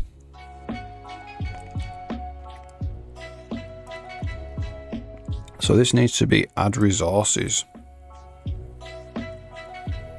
for a type. Okay. So void add resources eat item type. Item type.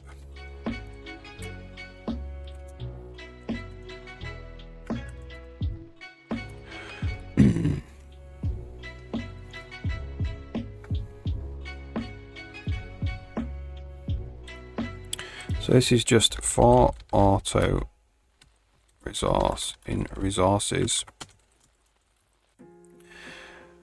Add resource to the resource.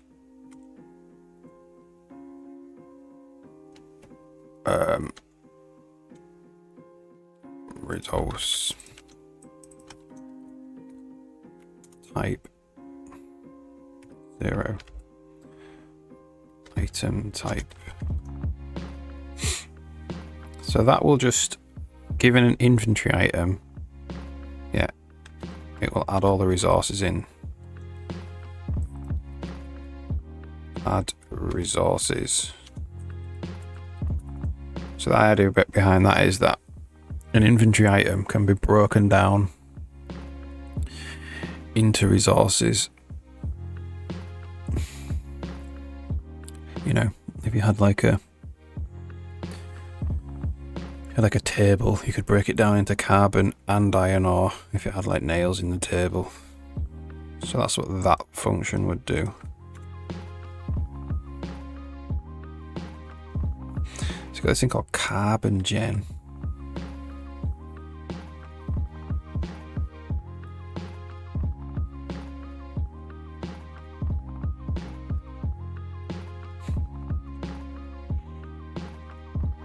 So that needs to be like a resource gen.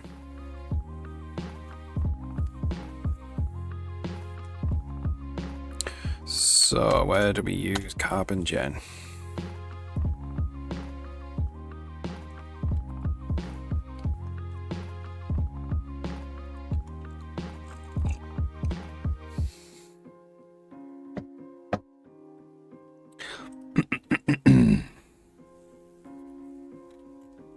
Okay.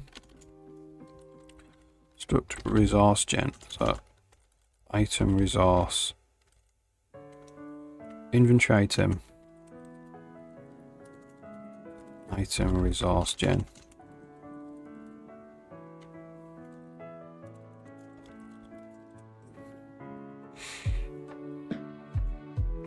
And this has to be a range.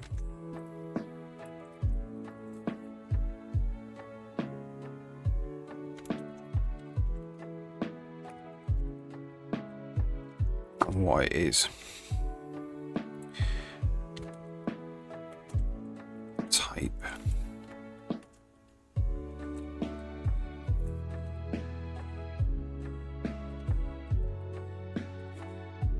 Like that.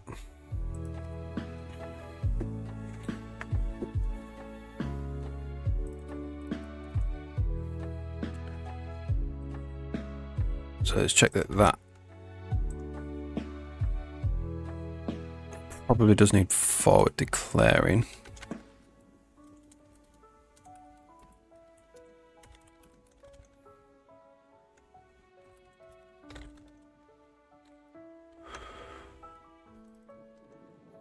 Now this is actually array, and then say resources.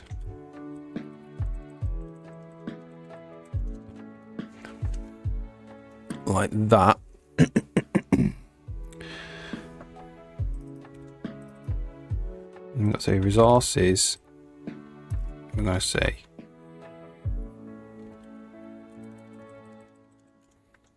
oops. I'm going to say E inventories E attribute resource type carbon. What was it? 2 to 3. 1 to 3. Min max S32. 1 to 3.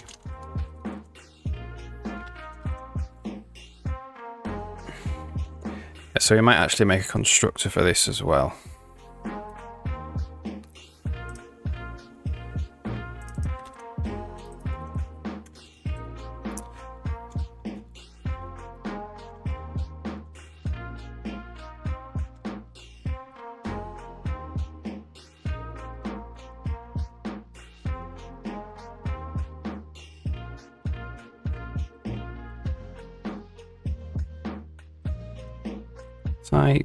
Type min max of value min max S32 min max.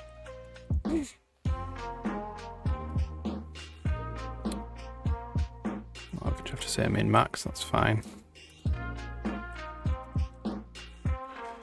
And now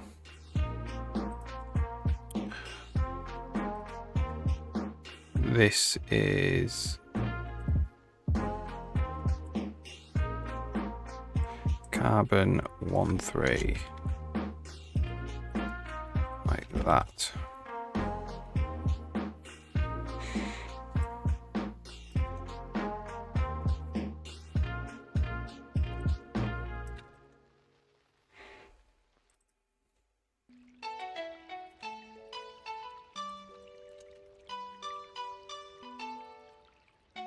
Three to 5.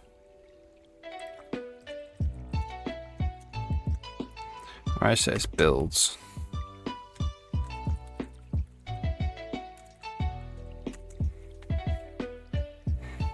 Nope. Make that build then.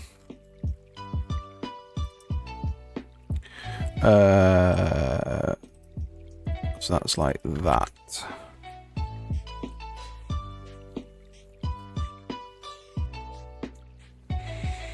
Okay, good.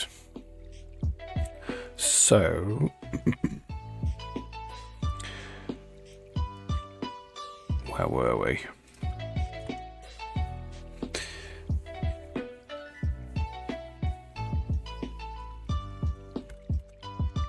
In this carbon gen thing.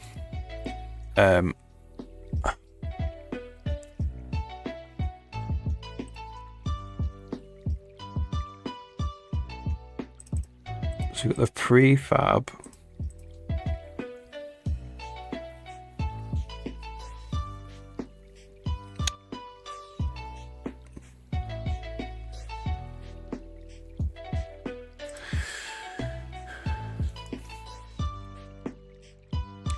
So the prefab,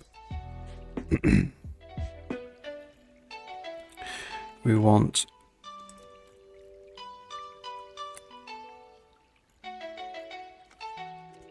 min max, well, yeah, we'll just say S32 get resource E attribute resource type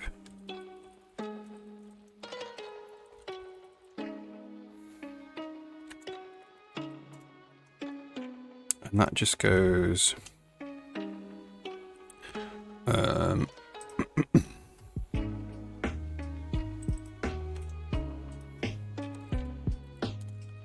so say bool operator equals e attribute resource type other type return type is other type. So that means we can say if if equals resources not find resource,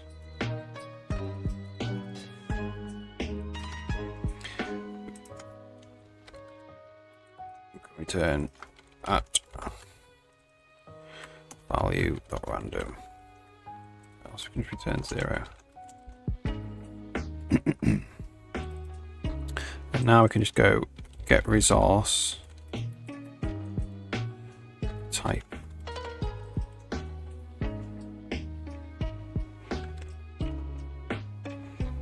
So now items can give all of the attribute resources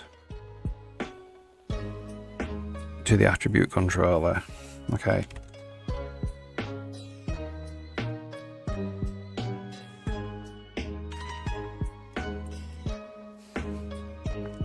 That's good.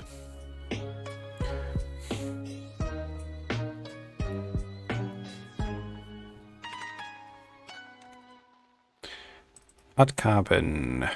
So what's this?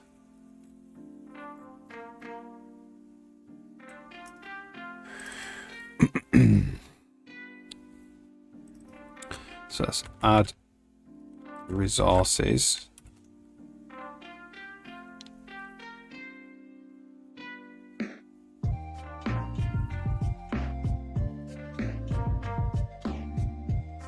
So this is in particularly when we're doing ground shockmaster.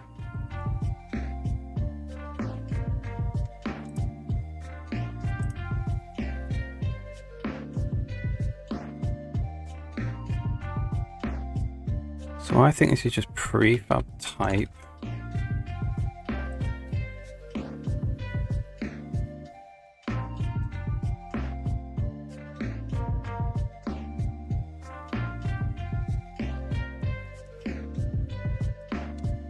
This is HP diff.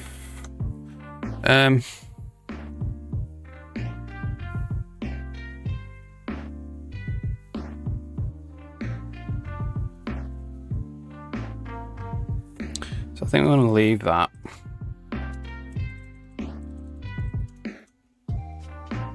We'll just add the resources for this prefab.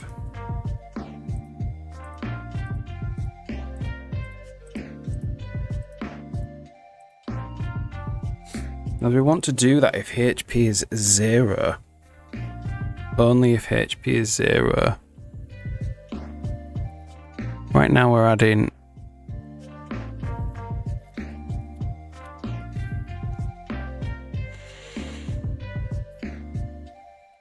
every single strike and experience as well.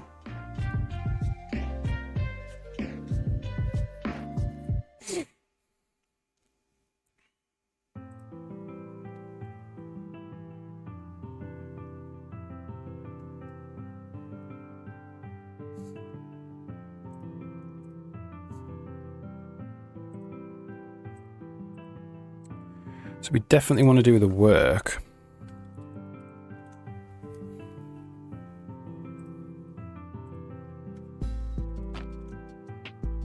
So I think probably like that. If the HP is 0,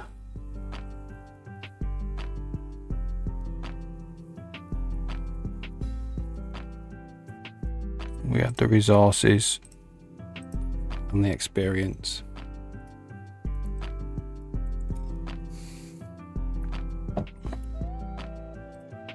All right.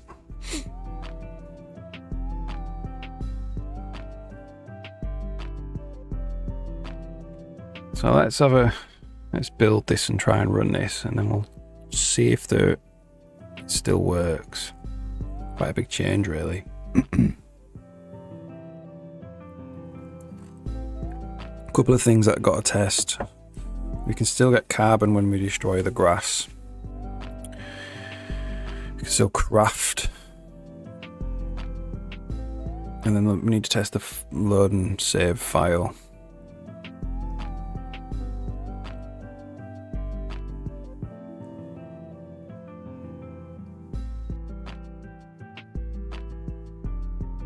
See how that goes.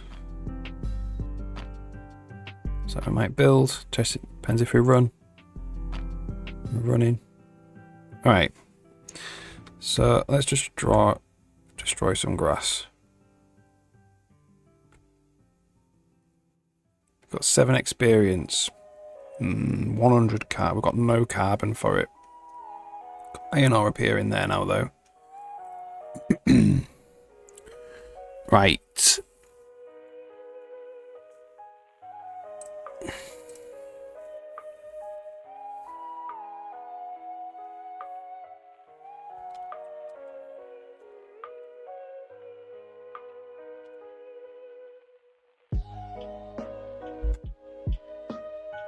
Add resource, prefab type, tilled ground soft. Resources are empty. So we want to, the resources needs to be the world item type.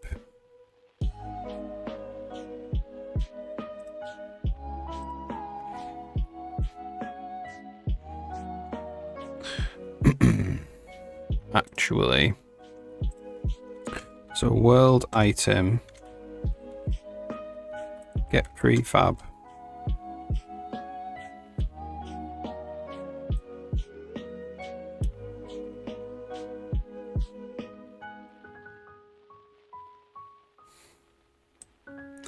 So this is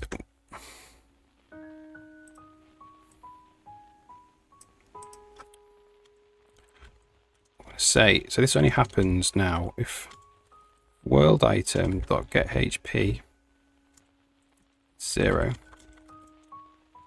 if auto prefab equals world item get prefab,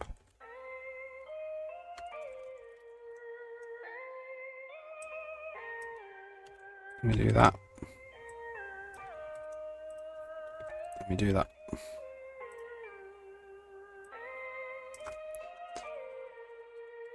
The work comes off. Ooh, maybe the work as well.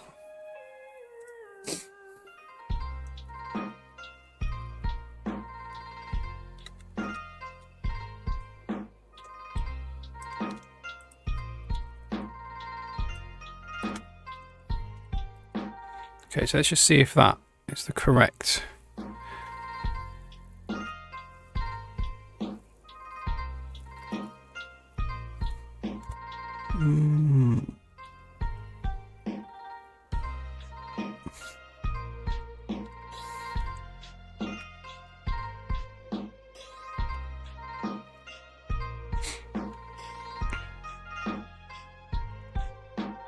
So the tilled ground soft.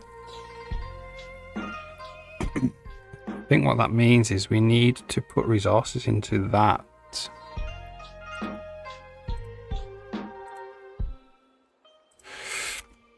Okay.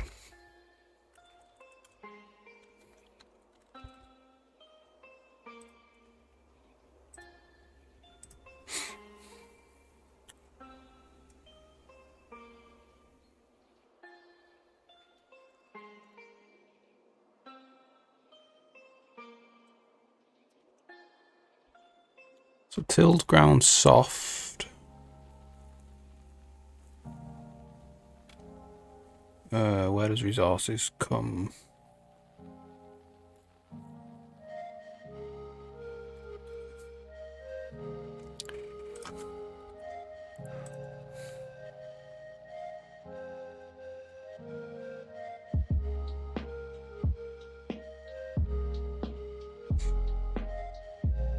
All right.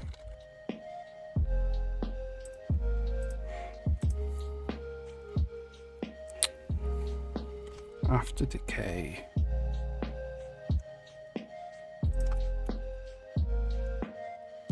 And that gives, yeah, some carbon.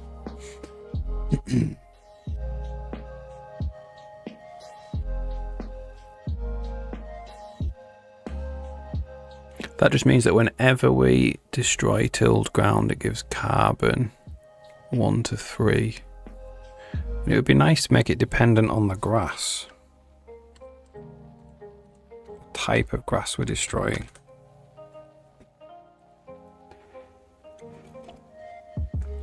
Anyway, let's just check this first. And then we'll make it dependent on the type of grass we're destroying.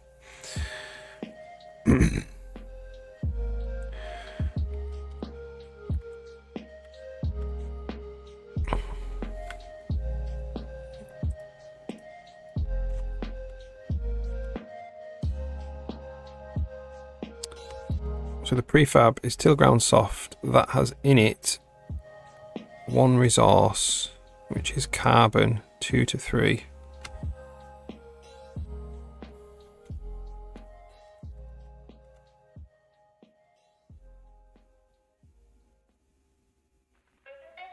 So that still didn't work. Let's try again.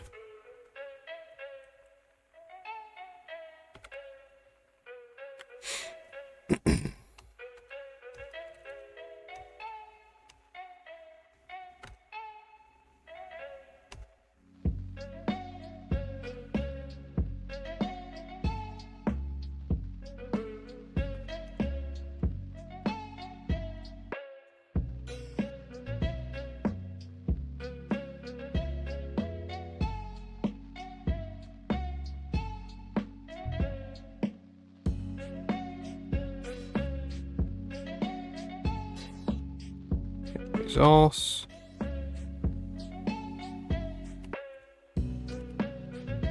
One.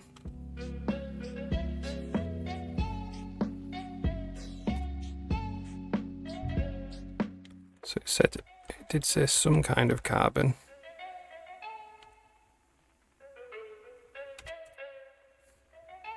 So it just says, it doesn't say how much carbon, it just says the word carbon.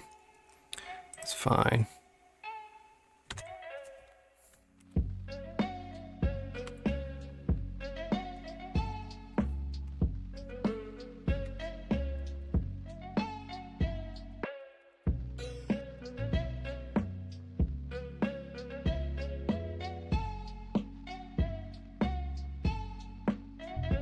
Changes 3. Static gas change.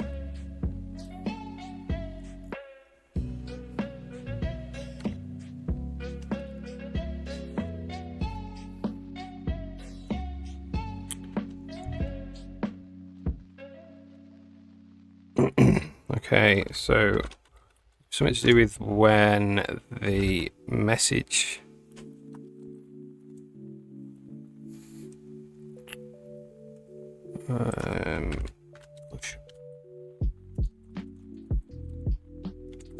well, tick message, hood messages. Is that this message?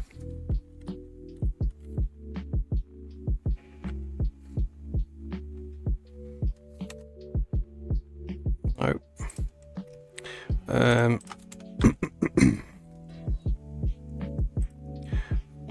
To go add resources, push event, which sends an event, attribute event. This is where it's listening to it. Attribute change resource. Yeah. So this is like this.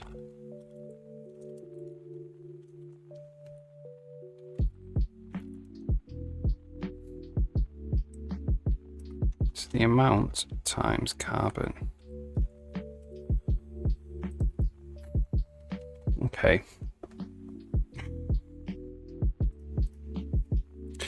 So it would be nice, yeah, to when you destroy grass, it should be the amount of carbon should be dependent upon what type of grass you destroyed, not that it's soft-tilled ground. 2 carbon.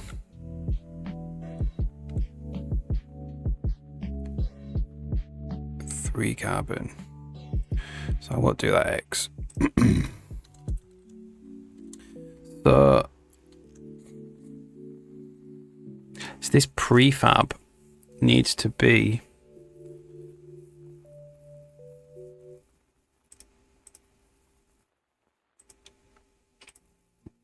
not the prefab. We need to put like resources in sprite types, sprite states as well.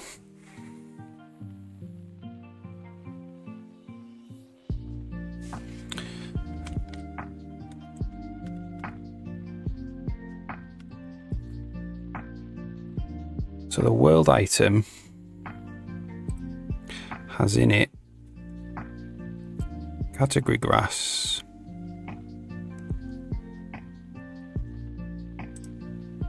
has an item in it, which is the tilled ground, and then it has a bunch of frosty faced grasses.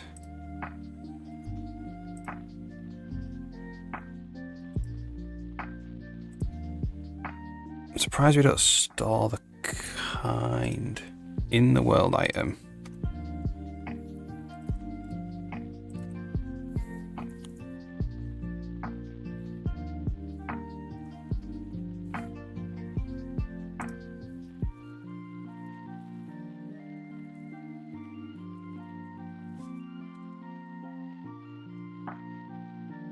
Oh, we do.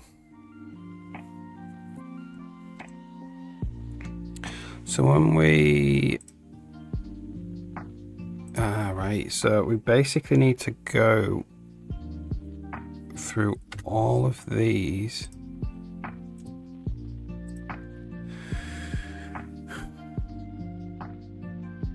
and this is where we need to say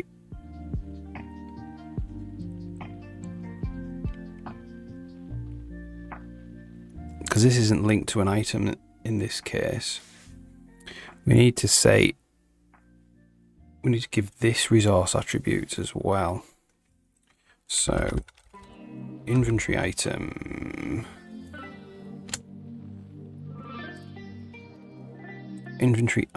resource.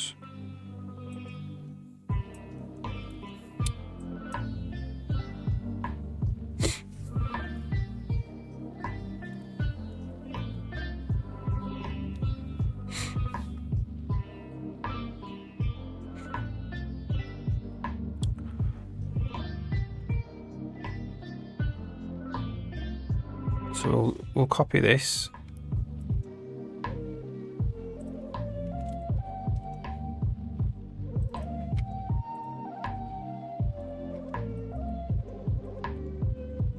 And this is going to be a sprite state resource.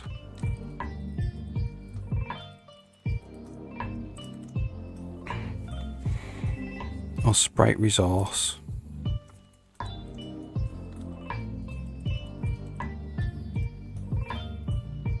Sprite attribute resource. That'll be fine. And then this needs to have an array of sprite attribute resources.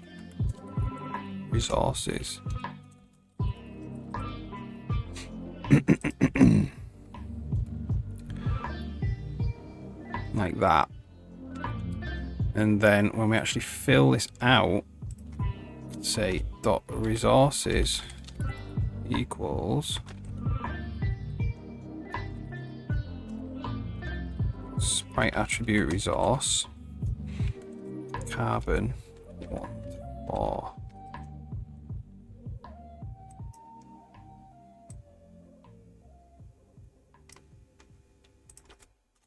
Maybe just 1 to 1. 1 carbon. Let's say 1 to 3 or something. That's fine. Okay, so what was the problem there? E attribute resource type. So to include the attribute controller.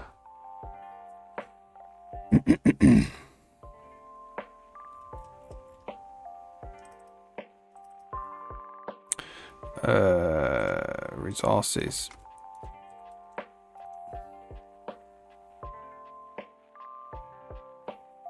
Okay.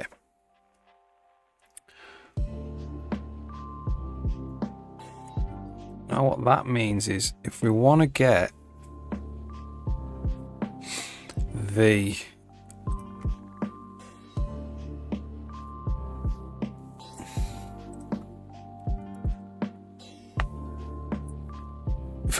the actual carbon out of the grass, we need to do it here.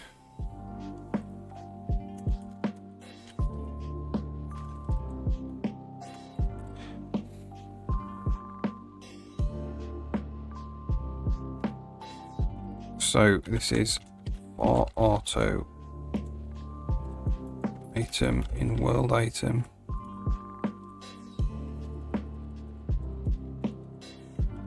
Items. Sprites. Yep. We have to go. So this is sprite.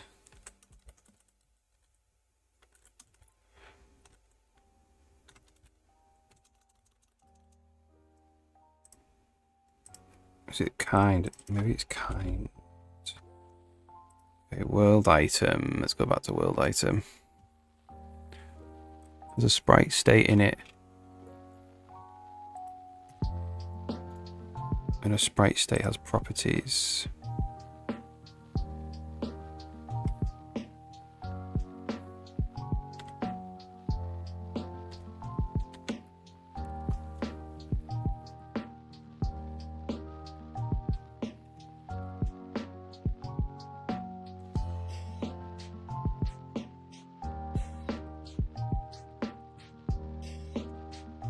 Sprite properties dot resources. So we have that there. Let's see if we have anything else nearby that we can use.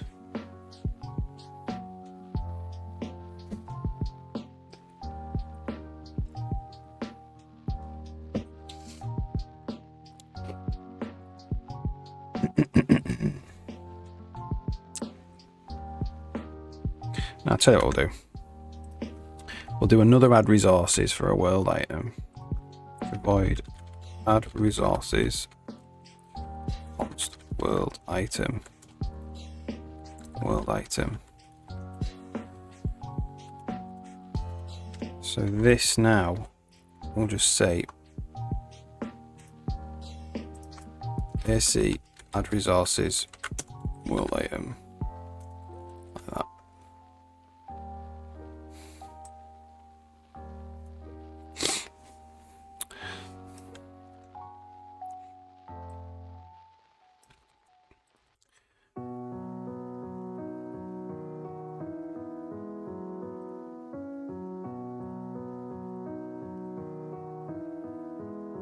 The work is always added.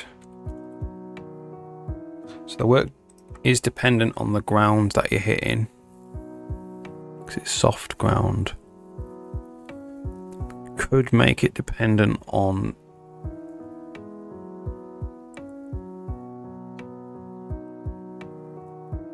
all of the. We could make it dependent on the type of grass you're cutting as well. We'll do that after. Add resources for a world item. So for auto sprite in world item dot sprites. For auto resource sprite dot resources properties resources add resource source dot type resource dot value or random.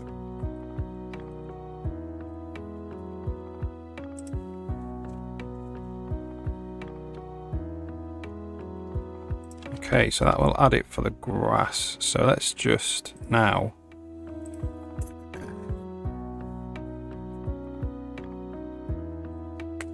test this out. Let's get the compilers out of the way first. Doesn't know about world item, that's fine.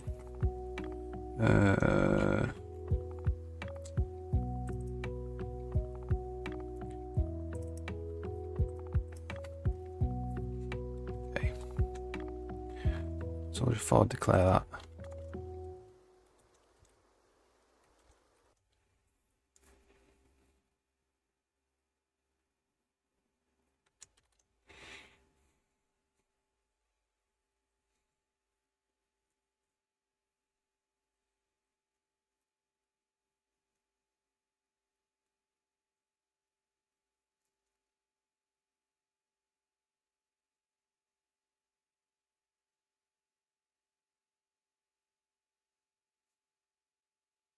So we'll test this. So what this should mean is that the carbon, we get the carbon from the grass sprite rather from the tilled land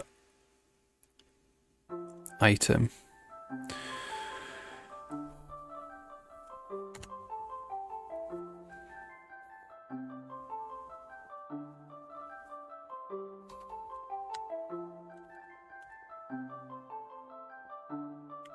Oof, or we can crash.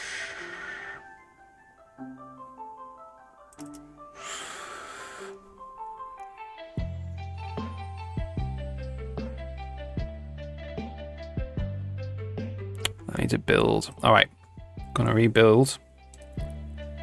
Gonna take a quick 2-minute break while that's rebuilding. Should take a couple of minutes to do, and then I'll be back.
All right, I'm back.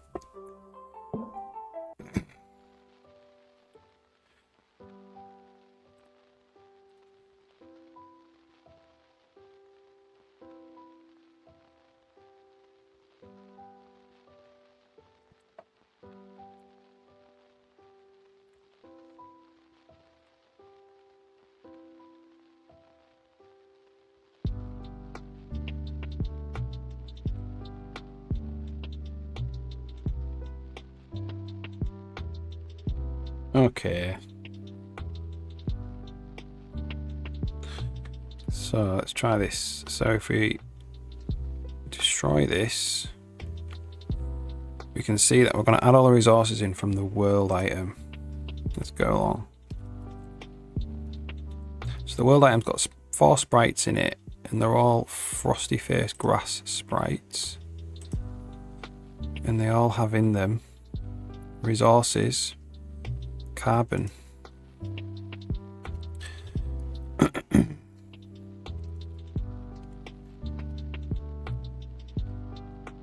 So carbon value 1. All right. So this is going to push several events.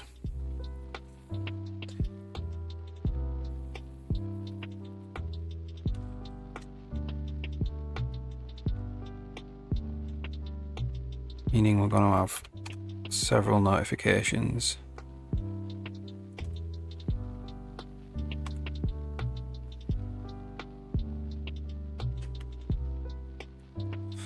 I think we're going to add all the resources up together rather than have several notifications.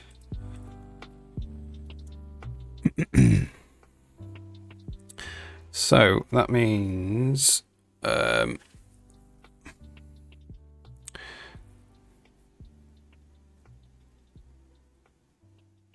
do we do this? To go for auto R. For R in enum count E attribute resource type.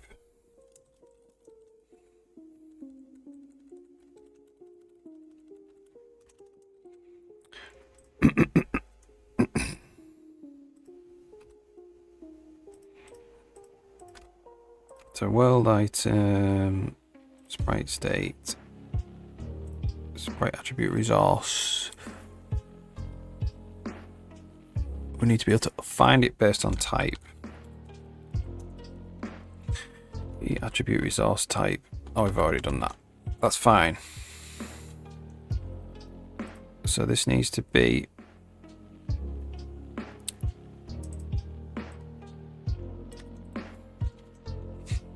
to find like that. And I'm going to say if resource, so I'm going to be s32 value equals 0, value plus equals resource value. That's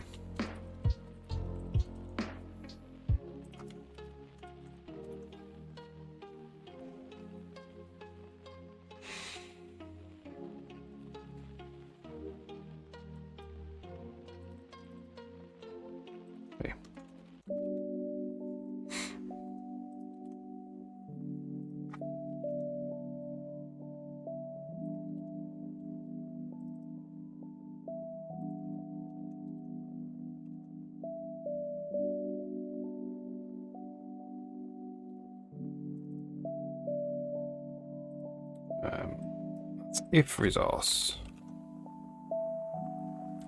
and then we just want to go if value add resource the attribute resource type R value. And that should add up all the carbon and just do one notification. Let's try that out.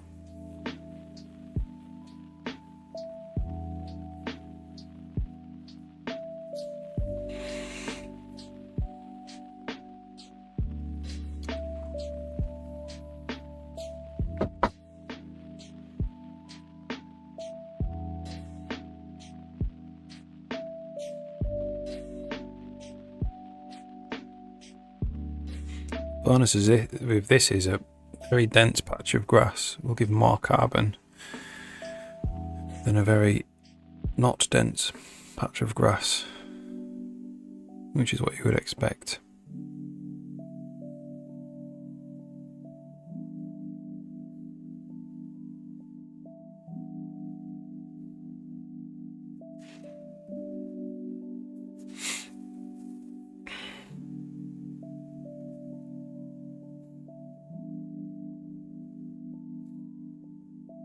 Okay, let's see if this works. So we're going to destroy this grass, Should have a 1 carbon notification. 7 carbon.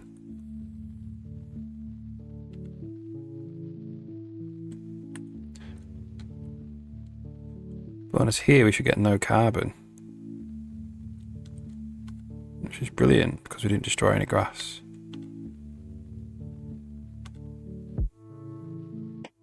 Of carbon.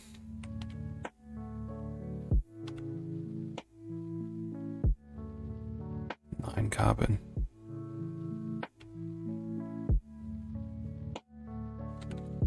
Great, great. So now the work also needs to depend on what you're chopping down, surely.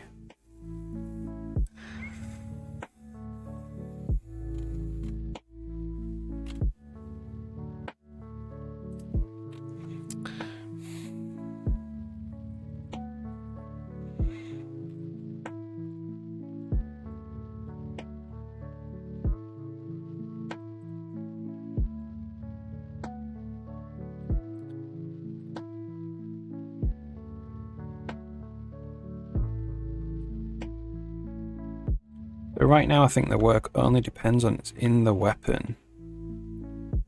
The Ground Shockmaster. Then it comes along and it adds in the work of the ground. So that's like how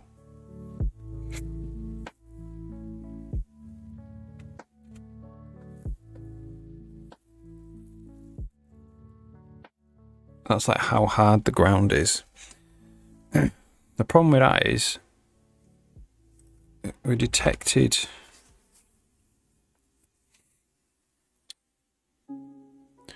that we can actually do this work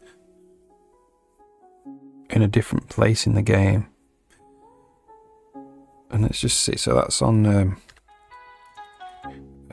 ready state event.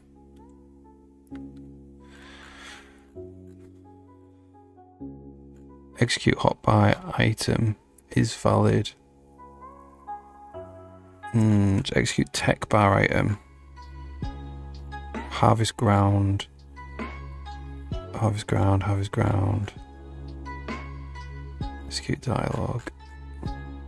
Execute tech bar item. Is valid. No, it's not is valid, it's get status.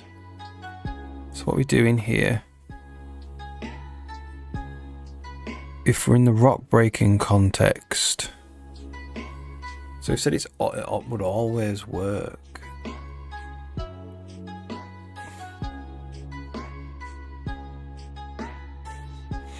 Right, let's just check what this happens. This function evaluates if there's enough stamina to do the work of destroying the grass. Let's see what it says. Prefab, Ground Shockmaster, and it says it takes 4 work. So it's dependent entirely on the Ground Shockmaster and not on what we're actually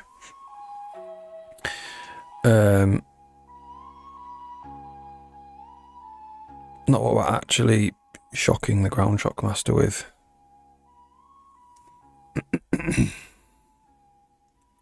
So we've probably not even created the world item by this point.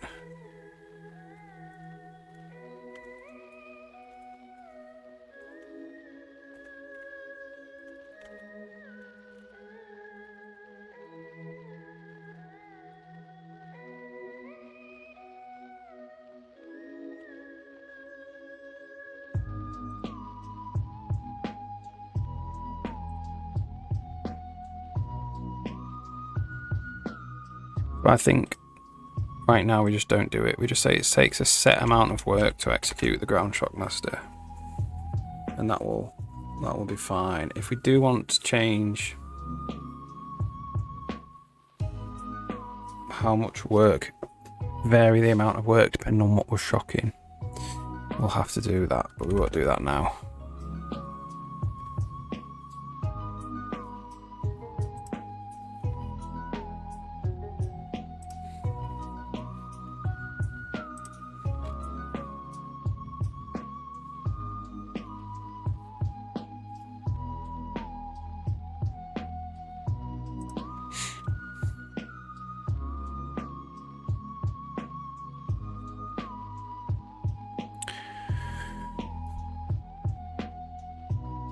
Alright, this is destroying. Let's check destroying. This is destroying an item already planted in the world. Let's see if this works.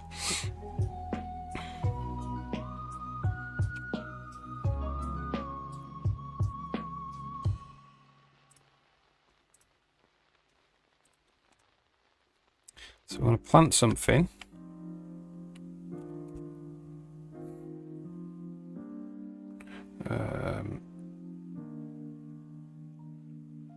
So this is here. So if we plant a pumpkin seed, then we want to destroy that pumpkin seed. The ground item has items in it. Got 2 items in it, with a pumpkin seed and the ground itself. So we untrack this item. The ground prefab, till ground. Add resources from the tilled ground.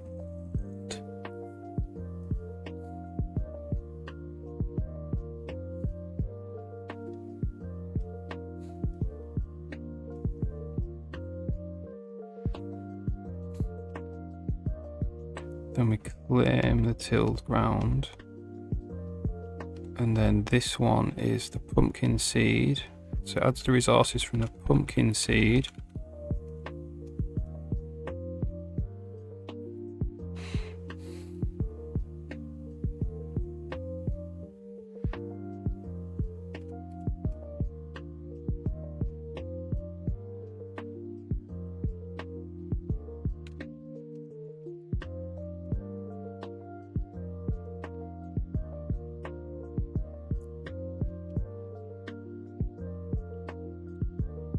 So, what does a pumpkin seed do? Inventory item list.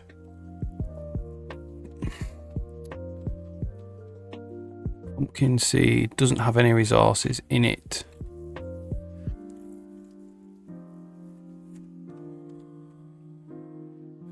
So we get the resources from the ground.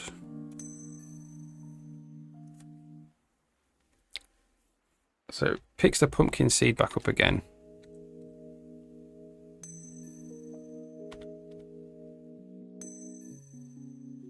Gives a bunch of carbon though.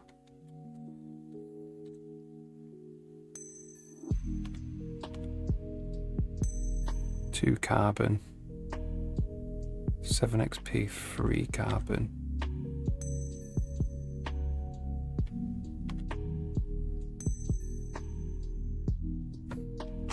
So that's kind of a way to spawn carbon into the world, which I don't want.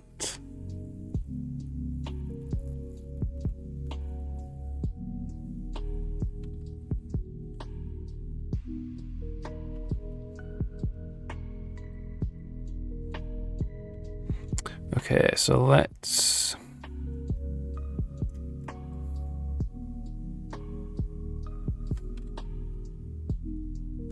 put a breakpoint here and we'll just check.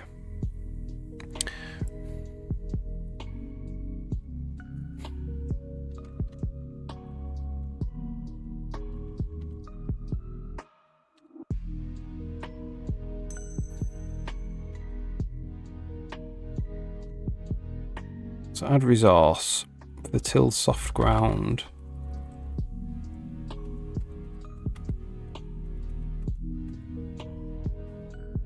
Tilled soft ground, resources. So we're going to take that carbon out of tilled soft ground.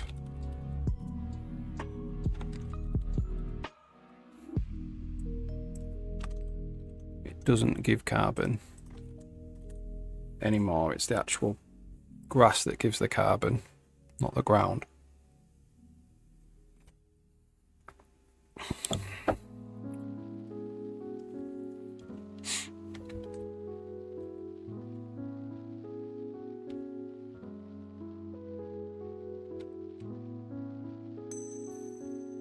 We'll destroy this.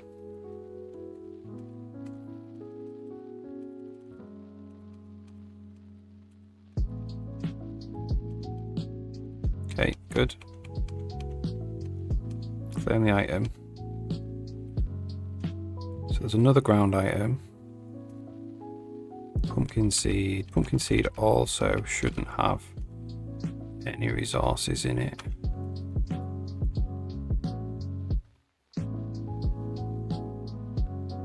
Nope. That's good.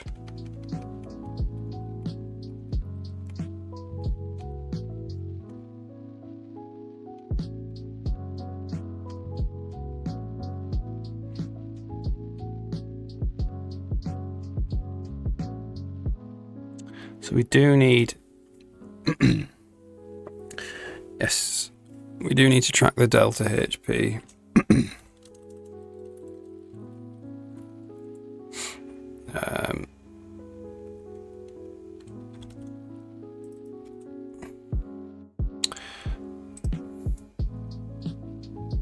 So I'm just going to say delta HP equals alt HP minus world item get HP.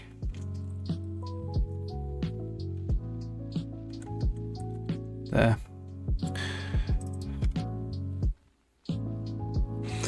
And then if delta HP and the new HP is 0,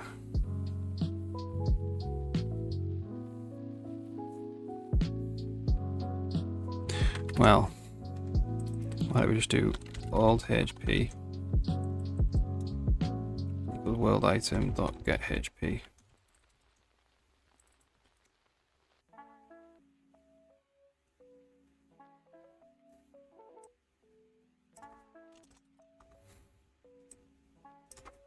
So if there was old HP, now there's not old HP. Now there's not HP.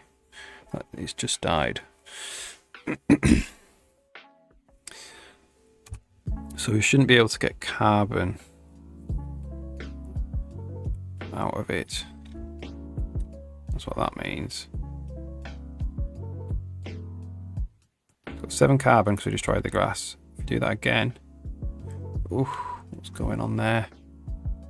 Oh, it's just a breakpoint. That's fine.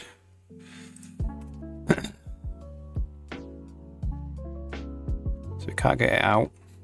We put the pumpkin seed in it. We don't get carbon out. If we put the pumpkin seed in it and then we fertilize it, this should be a pumpkin. So what we want is we want to, if we look at inventory item list for pumpkins, it should give us some carbon if we destroy a pumpkin. 3 carbon and 2 pumpkin seeds.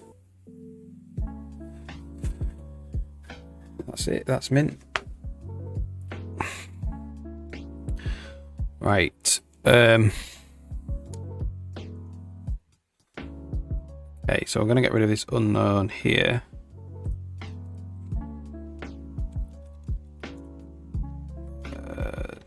Debug. Let's take debug stuff. Say if resource.type is attribute resource type unknown. Continue. And then what we want to do is test that crafting works.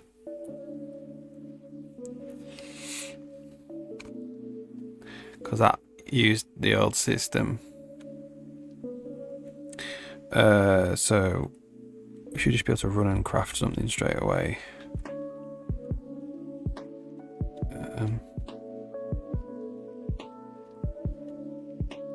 Where do we craft?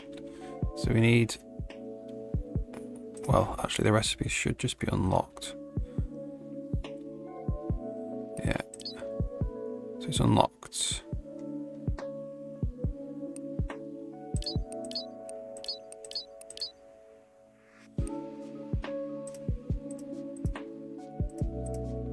Hero doesn't have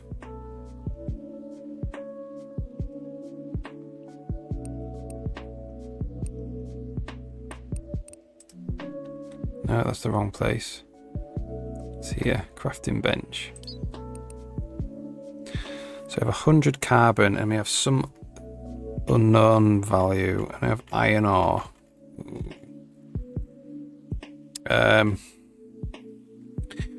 So that unknown can disappear. Game menus. Crafting bench menu. Tick. Draw recipes, draw bag. So yeah, if resource dot type equals e attribute unknown continue.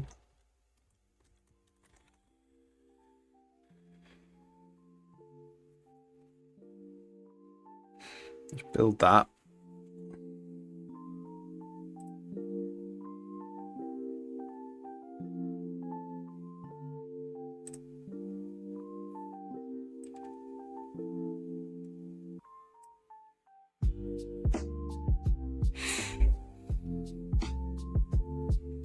There we go, got carbon and iron ore there now. So it requires 16 carbon and 2 apple spark. So let's craft that.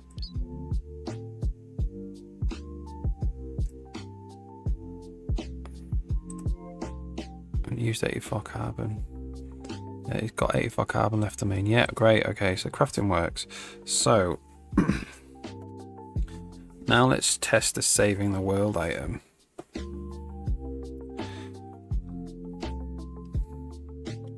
So we need to, we'll put an put pumpkin seed in the world. And then we'll save. So we've got one world item, and that's got 2 items in it. Category is grass.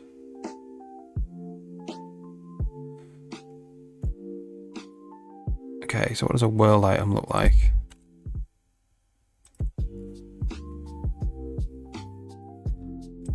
Has these things sprite states. That's all just fixed though, so that's perfectly fine not to save. Alright, so we saved it. Now let's restart the game and load it.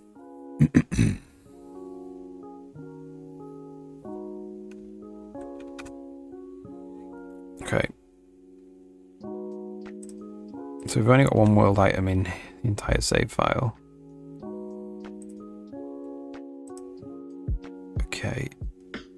So we load the strings up.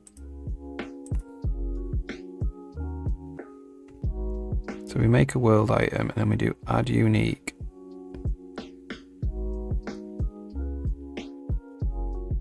Category, region, item, find intersecting sprites. Data category is grass. This is grass. That's it in.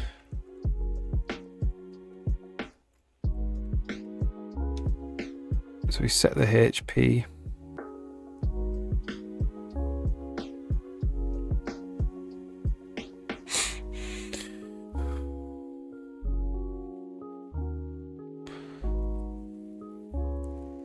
So we're setting the HP.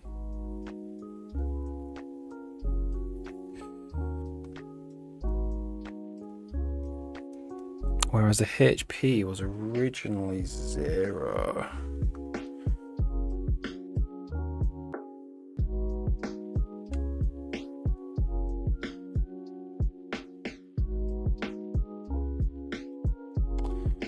Interesting.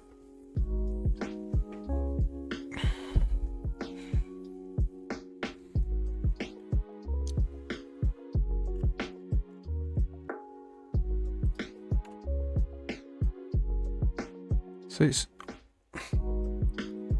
in there, but the grass has grown over the top of it.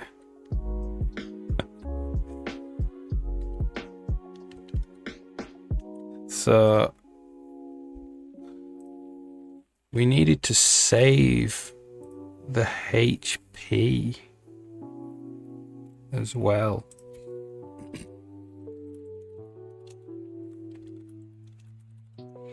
can do that.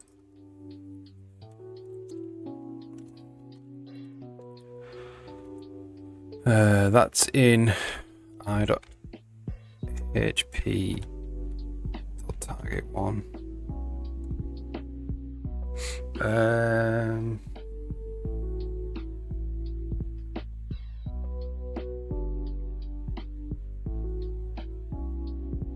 Yes.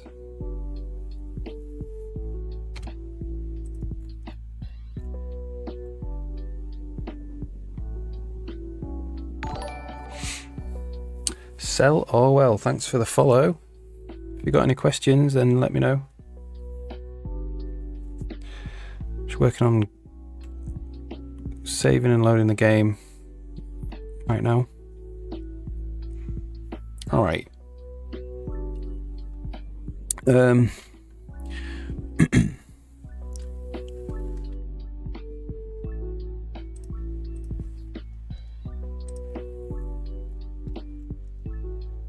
We can get the maximum we're getting the maximum HP. It's just a HP value.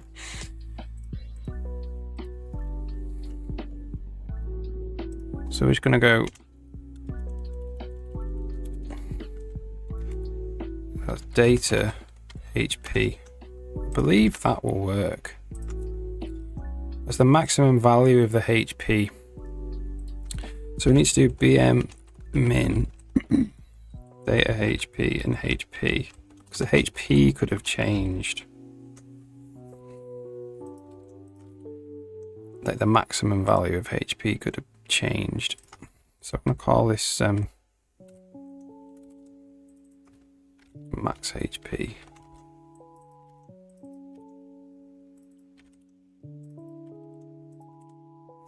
And I'm gonna save date. I'm gonna save the actual HP of the item. All right, so let's check that out. Let's check that out again.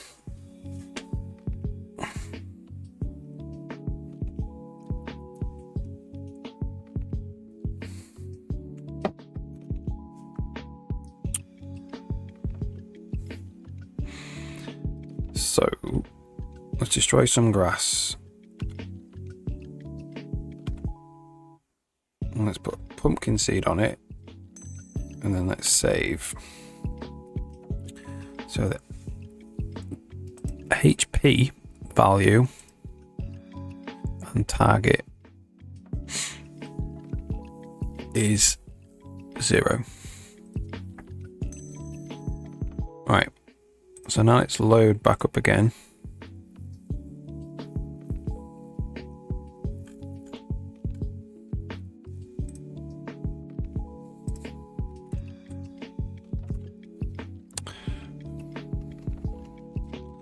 So data, HP was 0 because it's what it was.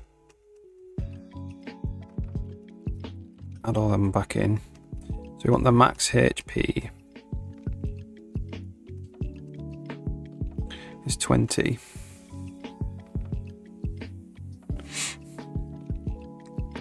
Sell our, oh thanks mate, yeah. Thanks very much.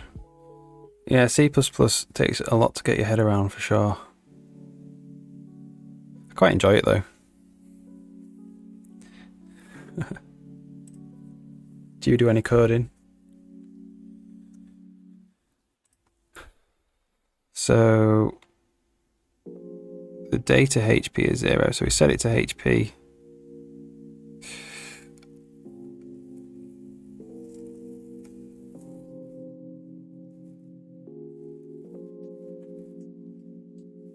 Awesome. So that should now be still there. There it is. And there's the pumpkin seed. So we don't actually have the blue square. That's something we need.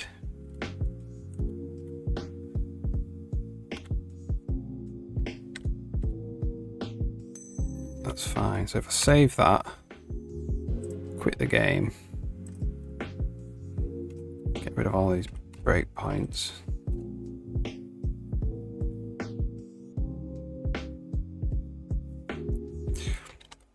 And if we load the game again, there they are.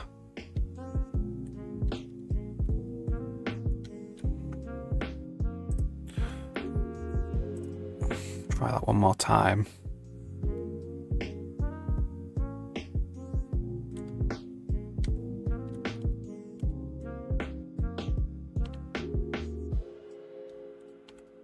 So we'll have two right next to each other. And we'll just say that one is got pumpkin seed in it. And then we'll save it. Oh, great, yeah.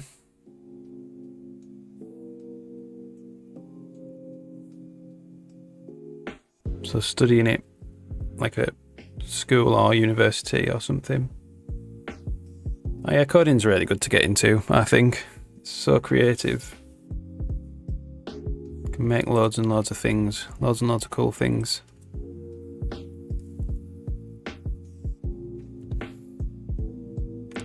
So if we load that back up again, there we go.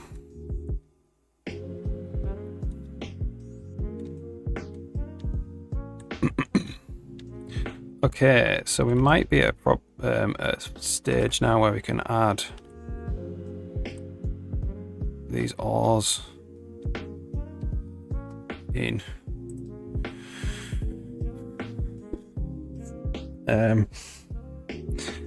So entity state types. Computer science, great. Yeah, computer science is a good subject. Similar to what I did. I did computing at uni, which is computer science, and it adds, what does it? Computer science with a little bit of like businessy stuff, I suppose. I've been coding for 25 years, I'd say.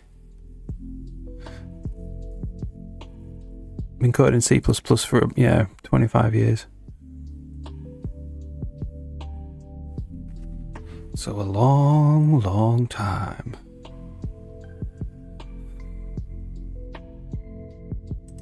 Yeah, it was like a little bit of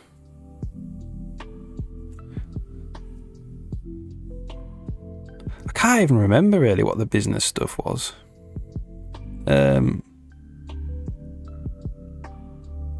It's also out of date now because I went to university 20 years ago. It was like how Amazon will change the world and stuff.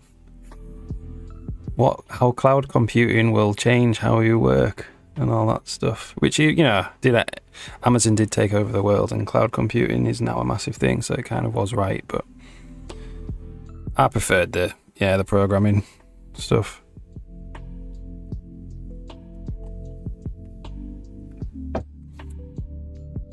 What university?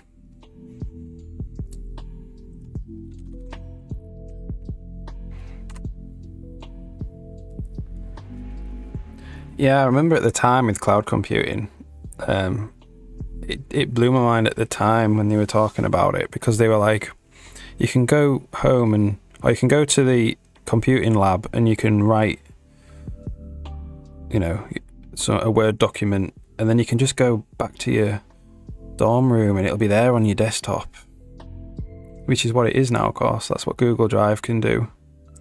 But that blew my mind. Nottingham, oh yeah, great. I went to Leeds Uni. Nottingham's lovely. I like Nottingham. Awesome castle.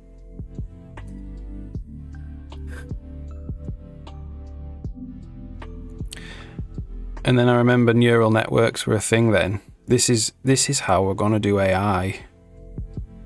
So they knew about it then, 20 years ago. They just didn't have computers quick enough or big enough to do it. But we were training neural networks to recognize faces and recognize. We did a project to recognize people walking across like a zebra crossing. So it would recognise cars and it would recognise faces. And now obviously that's huge. Last couple of years that's like become massive. Yeah, Leeds is good. I was in Leeds in 2005 and it was a lot different then. And then I didn't go back for about 10 years. It's changed massively. for the better. Like, Leeds is a really nice city. It's like, got the arena now, and all that area where Leeds Arena is at the top end of Leeds City Centre was really run down when I was there. Yeah, Nottingham's really nice. I really like it.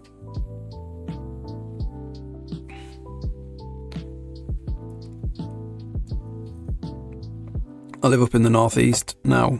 I live up in Whitby? So it's a touristy town where no one programs. There's no programmers really, so I'm doing it on Twitch to meet new programmers.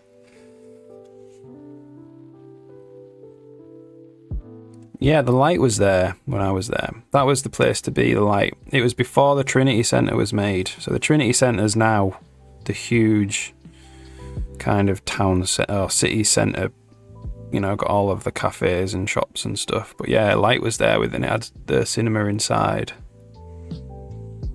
I think it's still there.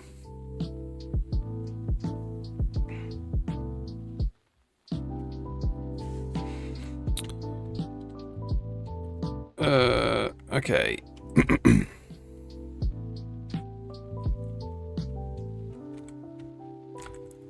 So what I want to do now is that you can break rocks apart, and then obviously all these rock particles go in. That's actually meant to be iron ore.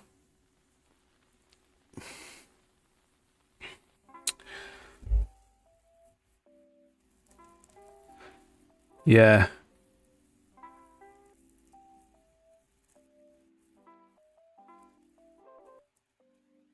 Yeah, it's interesting coding on stream. Because obviously everyone can see what you're doing. Coded for so many years and it's just me and the computer. But I quite like it because like everyone who's come on to chat's been super nice and super helpful. And asking me questions as well, which I like, Because I did computing at school, at university, and then I went and got in the industry in the late 2000s, but I didn't stay in it very long because, I didn't really like it very much. And then I went off and did my own thing ever since. Still kept programming, and I was programming in my new job, not games. And then recently I've just been able to go back to games, so I'm going to make a game on my own. So this is a game that I'm making, but it's like I've been making it for about a month now, and you can do some cool stuff. Like you can plant crops and destroy rocks and stuff. That's what I've been working on at the moment. But you can also do like questing, talk to NPCs. It's like cutscenes and stuff like that.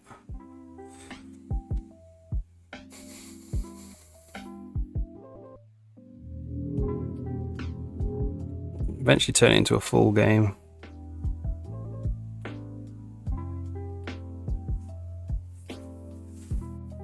Yeah, like I never did programming. I never worked for anybody as a programmer. Well, I did right at the beginning of my career. And then programming to me was always like meant to be more creative and similar to like doing like painting or something. And then when I got into the industry, I was like, man, this is really corporate. Oh, thank you. So I decided to go much more like small scale, and I just started some stuff on my own.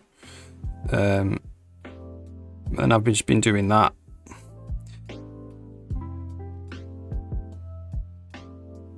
But it's not been games. I've been building like websites and till systems and stock management stuff and all that, which is not exciting, but it's what people want.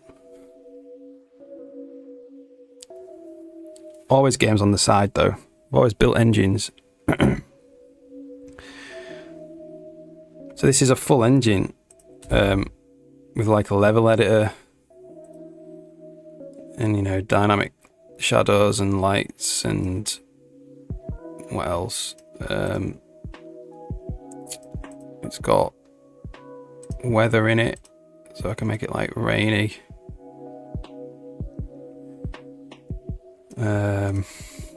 What else? Can build rivers. Stuff like that.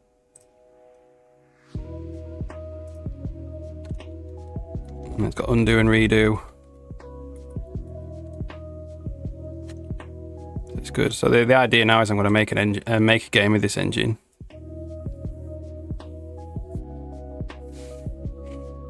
I haven't been working on the engine for a month, just the game. The engine's been I've been working on it for about 1.5 years.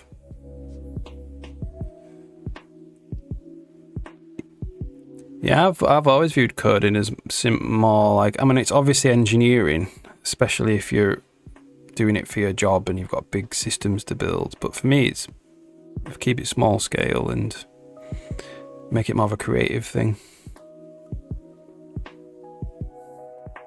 Dr. Elliot, how's it going?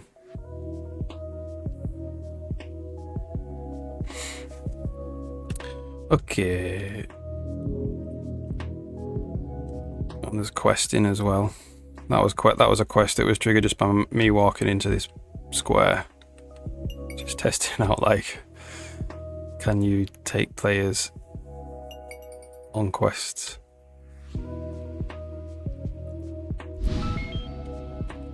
What else have I done?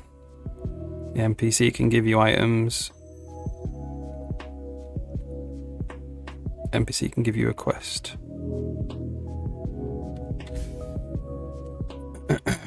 So it's going to be like a cool questy gardening sci-fi game, I think.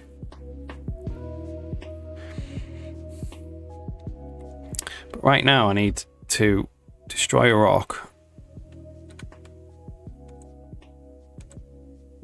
And all that debris needs to give you iron ore. Okay. Where am I giving? I think it's in the effect controller that I am. There we go. So this little bit of code that I commented out is where it's going to give the player iron ore. So how do we do that? So sprite state properties, as in it now, resources.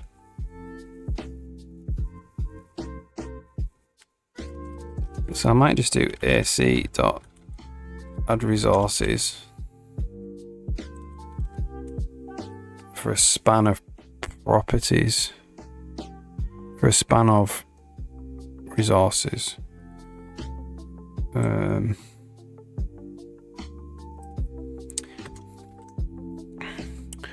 Sprite state properties as in it.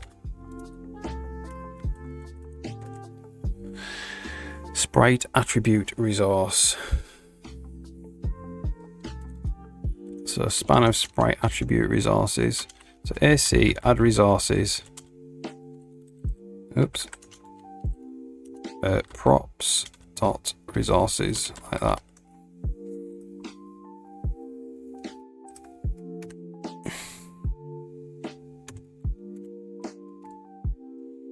So void add resources standard span sprite attribute resources. I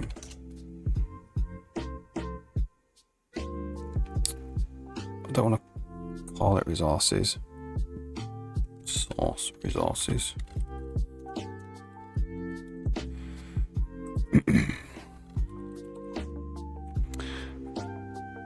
So we need to forward declare that.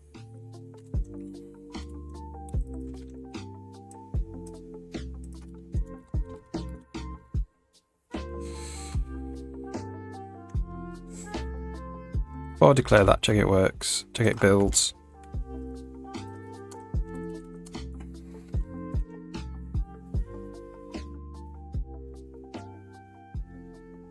Awesome.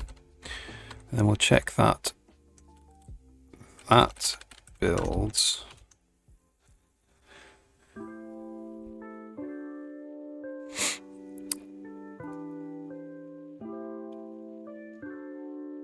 So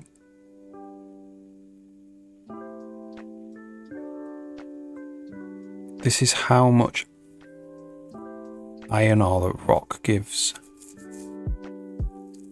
Yeah.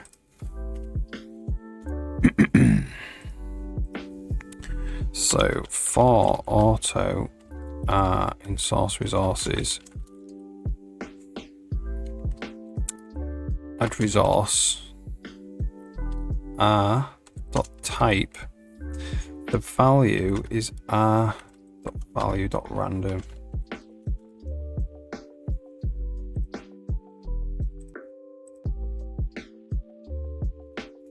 Okay, so let's just check. Let's just run through this and just see if I don't know if we set iron ore to be given as a resource yet.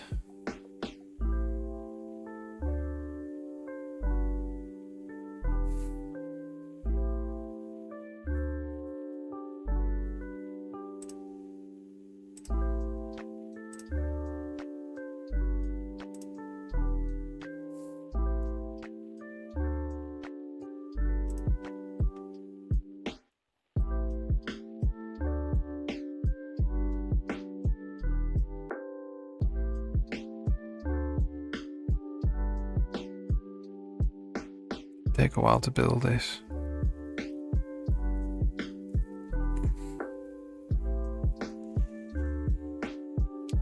Oh, what gave him the idea?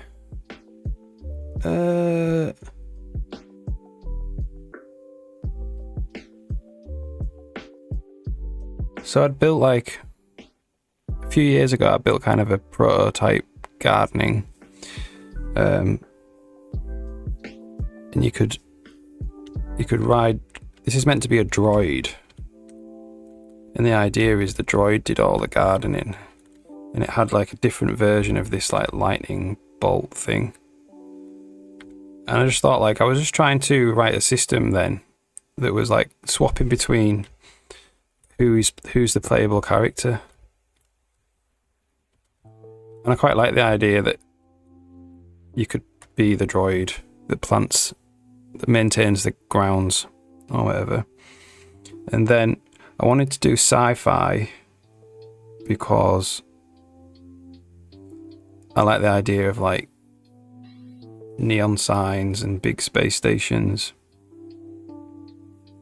And then I was like, well, you know, if I wanted to set it in space, gardening in space is kind of cool. Then I need to come up with like, why would you want gardens in space? And I thought, well, let's set it in the far future where the space station's enormous and the crew is like 10,000, and then you're going to need green spaces, and they're probably going to be maintained by droids. And it just grew from there. So,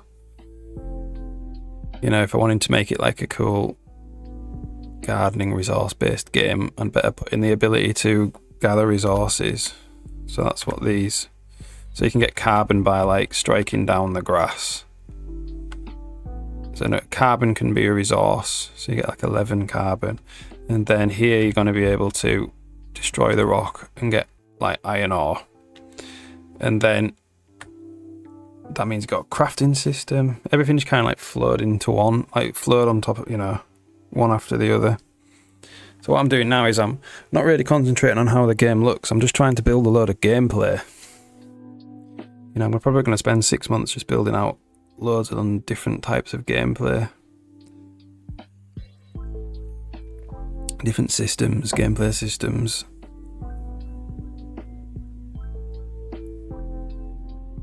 Like the old game where I had the robot.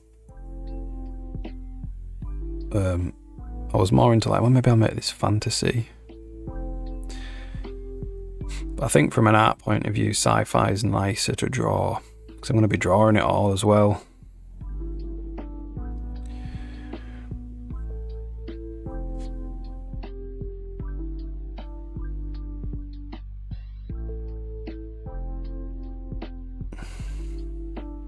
Probably start drawing it in 9 months time. Once I know the game's got a bunch of stuff to play, then I can draw in, fill around. you know, all the gameplay. Right, so source resources 0. So iron ore rock doesn't have any resources in it yet.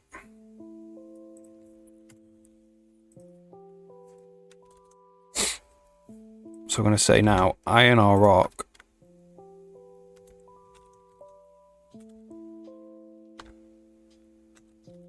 needs to go there.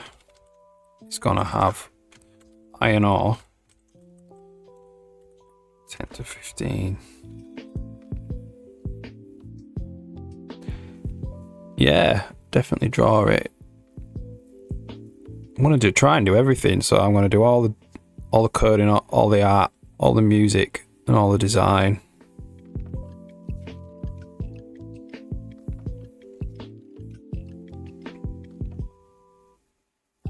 Like, I'll show you that other game.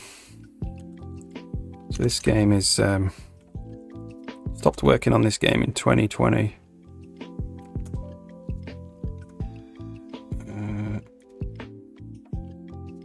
It's a lot more finished from an art point of view.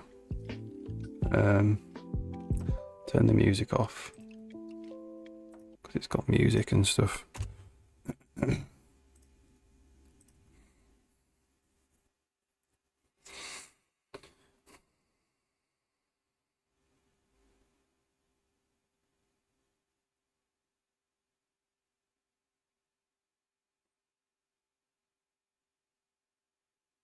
It's not very high resolution.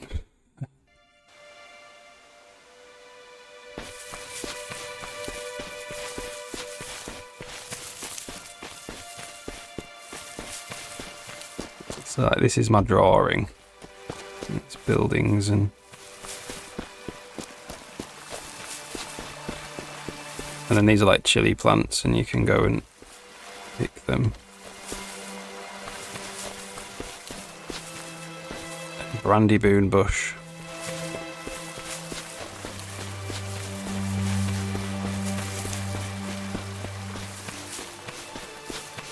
And then floating barrels, that was me just testing out how I would make something in the sky.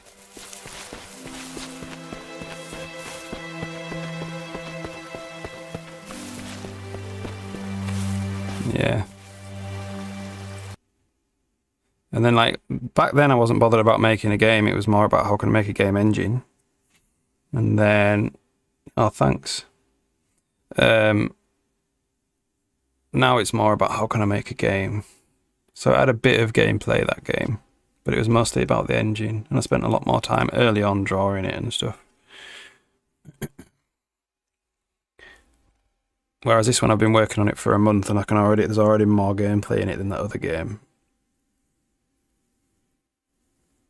And that engine took like, I mean, back then, so we're talking 2020, so I think I started about 2017 making that, so that's like 3 years. But like, I am obviously a lot better at making engines now because it's years later. So it didn't take as long this time. Yeah, this game's very bare bones. Like the visuals are very bare bones compared to the other one, but all right. So see if we can get some iron ore. So if I run away, oh, we got some source resources.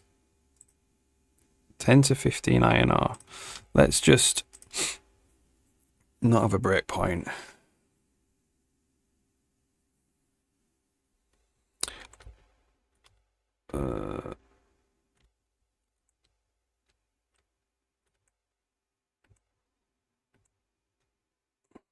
So it should say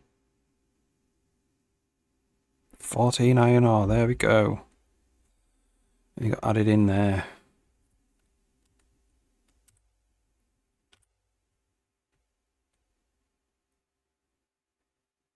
Does take a while for it to recognize.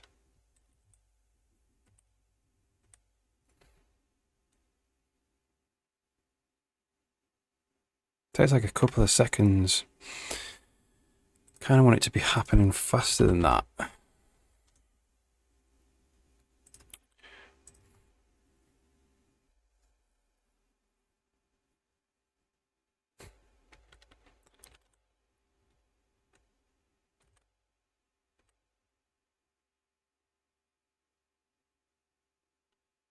It takes like a few seconds.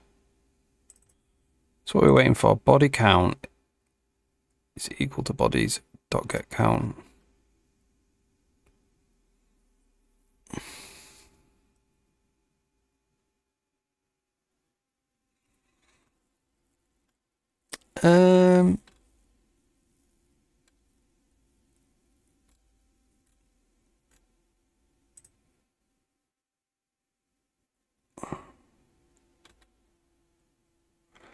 So only after 2 seconds are we doing that, which is fine. And then we're saying distance squared is over a half. It's less than a half.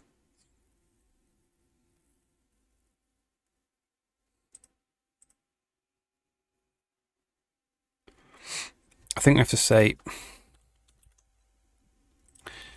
if body bounds, if body dot bounds dot area, and that should make it go faster. I think the thing is it's like I'm just making the squares disappear, but it's obviously like flying past Sven the droid, and then that isn't getting counted and then coming back in again.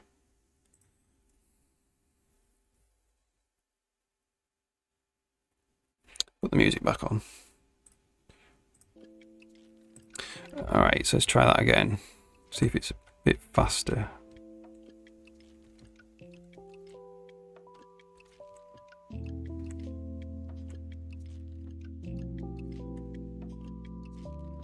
Nope. Didn't work at all.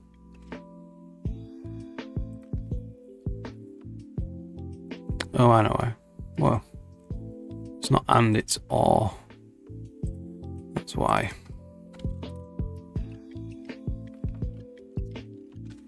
Yeah, good.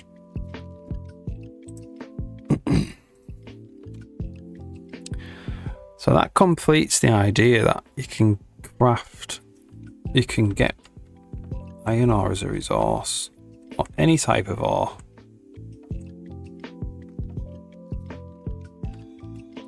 Yeah, that was a lot faster.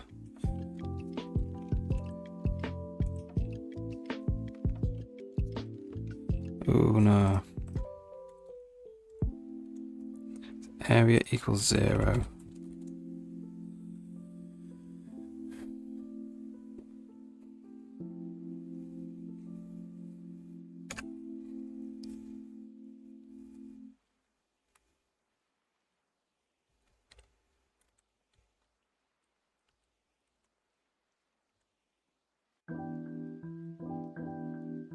There we go, that's a lot better. Run away from it. I always have to be able to catch me. Whoa, there we go. Eventually those particles will bite on them and they'll look good, look a little bit better than white squares. Alright, check that in.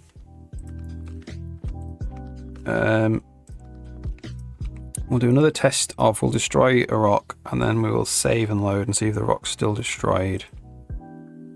And we also need to make sure we're saving the players.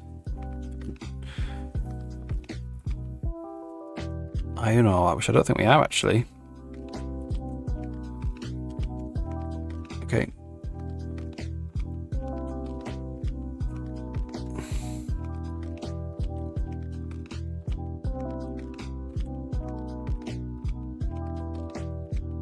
So we broke that top right rock. Got 12 iron ore, so we'll save the game.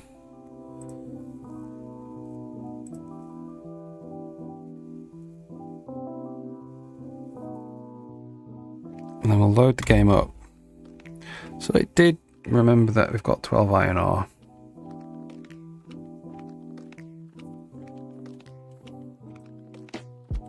I'm not expecting that. I must have implemented that already. So in game save attribute controller, save entity attributes. Oh, we already did that. All right, so let's first we'll put a recipe in. It requires iron ore. I don't know.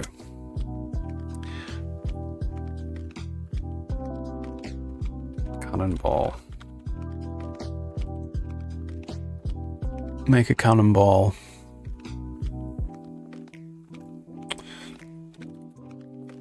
So how do we define what recipe? How do we define recipes? Here we go. So I'll just copy one of these, and this can be cannonball. Craft costs 50, energy costs carbon. So here we go. These need resources. So before we do cannonball, we have to take this carbon out. And let's just kind of do a quick scan on the code base and see where. Okay. Bunch of carbon. Alright, so we're going to tackle that next. Like right now, recipes, the recipe's carbon, how much carbon a recipe needs is hard coded. There's lots of resources. There's carbon, there's iron ore, there's gold ore. There'll be loads more resources, so that can't be hard coded there, so we'll change that. But right now I'm just going to take a 2-minute break and get a cup of coffee, and I'll be back 2 to 3 minutes.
Alright, got a massive mug of coffee. Let's go.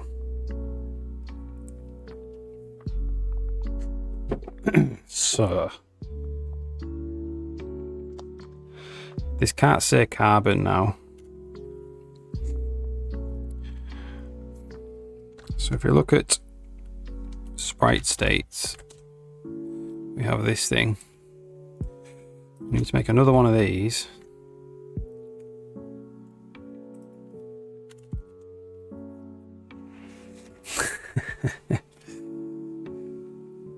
Oh yeah, I love tea as well. So I drink so much coffee. I have to have coffee when I code. That I've actually switched to decaf. I used to be able to just drink loads of coffee when I was younger, but recently, not recently, in the last 2 or 3 years, it was like keeping me up at night. So I drink decaf most of the time. It's ritualistic rather than, I don't want the caffeine rush necessarily. It's more the coding and coffee go together. If I don't have coffee, then I can't code. Alright, so this is crafting attribute resource.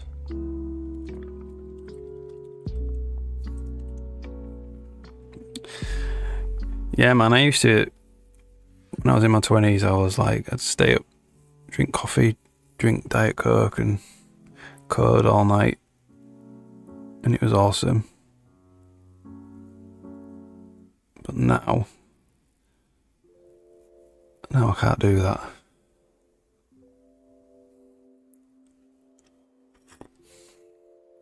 Now I have a kid. So if I was to stay up all night, I'd be up at 6:30 in the morning entertaining her before she goes to school. Okay. So I need to forward declare that.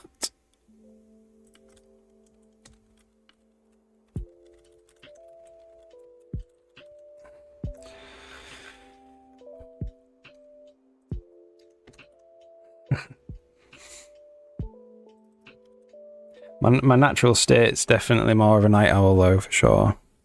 I'm much more like, I'm really creative, or at least I used to be. I haven't done it for a long time. Between like the hours of like 10 at night till 1 in the morning, do some good work.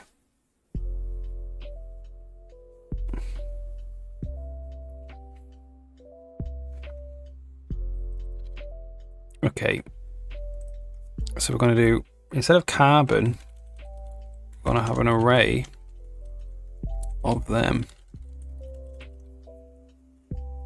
And now I need to alter all these recipes. So resources. So that was 16 carbon.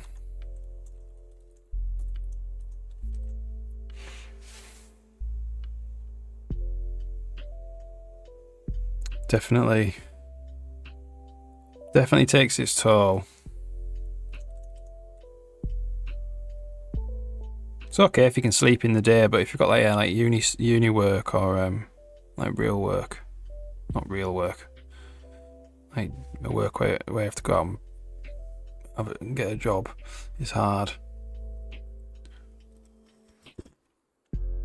No, uni work's definitely real work. It's very hard, very hard work.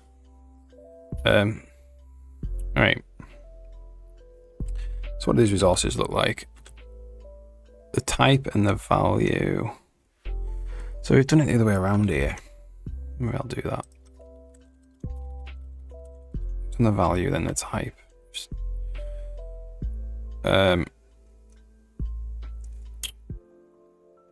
So that's crafting attribute resource. Oh no, actually we don't need to do that because it's got a constructor. Crafting attribute resource. E attribute resource type carbon 12. Well, this isn't random either. This is just S32 value.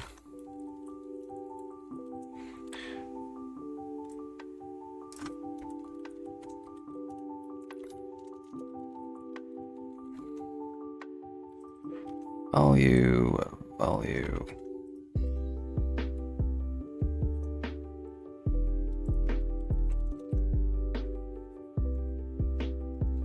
Well, maybe we just get rid of this destructor altogether, this constructor altogether, to make it exactly the same as those. So 12, oops, 12, E attribute resource type carbon.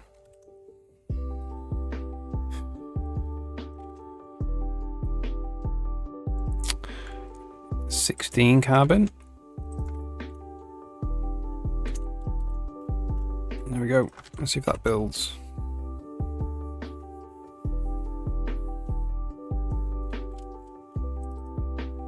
Okay. Can craft a recipe. So this is where we're making sure we have the required resources to craft a recipe. So that needs to be built into the attribute controller.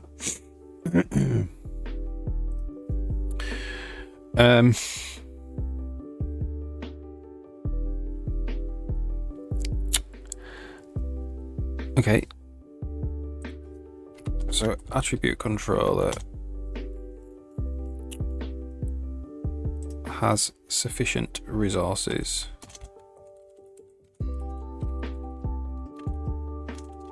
Has resources. As in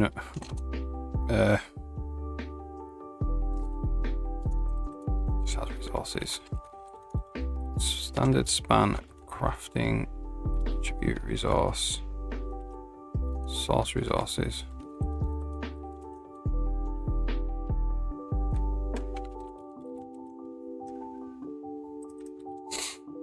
If I declare that.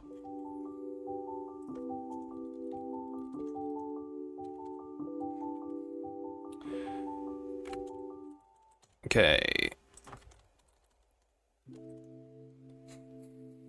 So we have to say, if not AC, return false. Or not AC has resources. Recipe resources. And that can go away.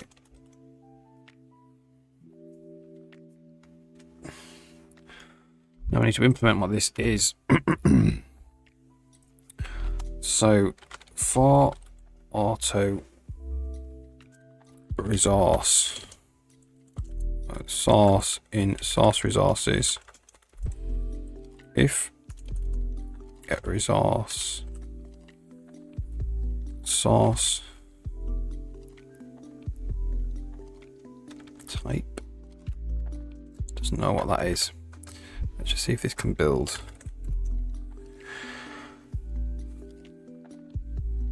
Crafting resource, unknown size. Doesn't know about this. Need to include crafting controller.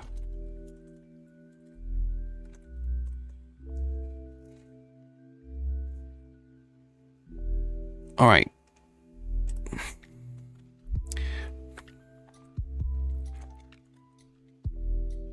Type. So if that resource, or get resource, returns the amount of resource we've got, it's greater than or equal to source.value. I'm going to say is less than, so if we don't have enough, we return false, else we return true.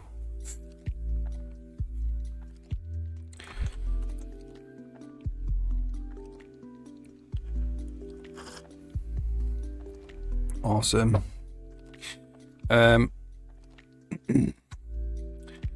If recipe.carbon, so we don't need to worry about that. All right, great. On to the next one. Try craft recipe. So this is where we are consuming the resource.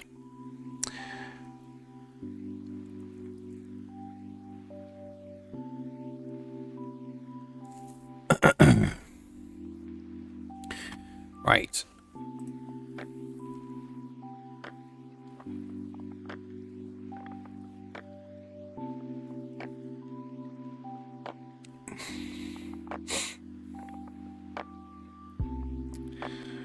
So that means we need to do decrease resources by const standard span crafting attribute resource source resources.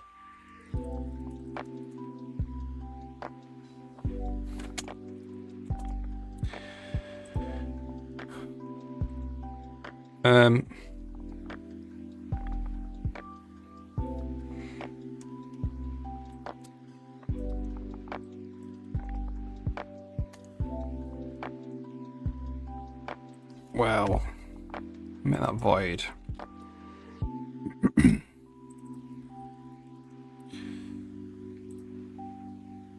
So we just do get resource attribute source.type decrease source.value.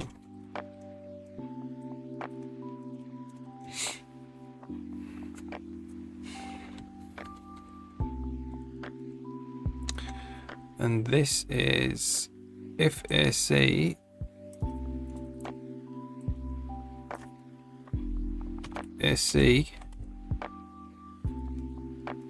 decrease resources by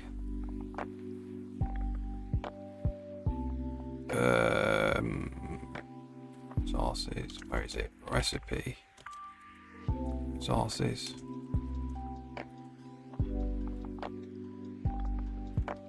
All right.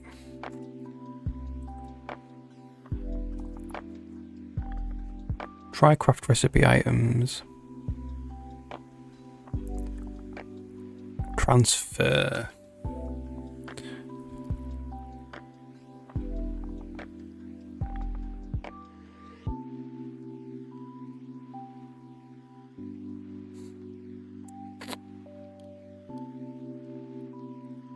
So this is just for every resource. For auto resource in recipe resources.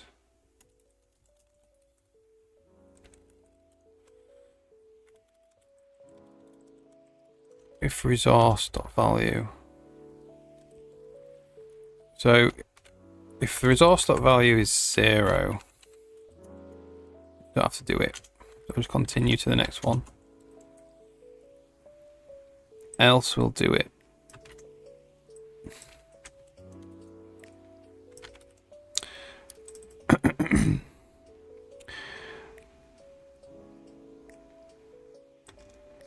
So this is resource value resource type. Spelled resource wrong. Type. And this is resource type. Oh. Nope.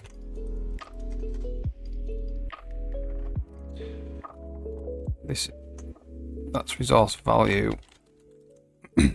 This is resource type.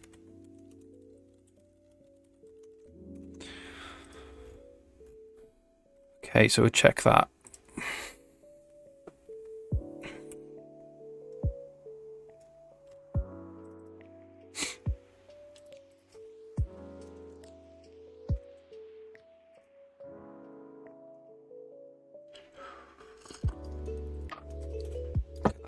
Now, let's see if we can need to change anything else.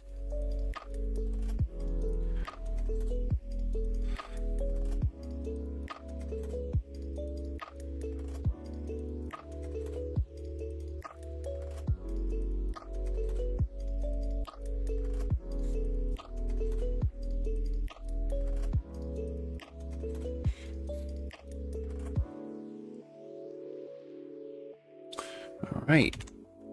One more places. Game menus. Crafting recipe. So this is where we're actually displaying. So this I'm actually displaying the recipe. So for auto resource in recipe resources.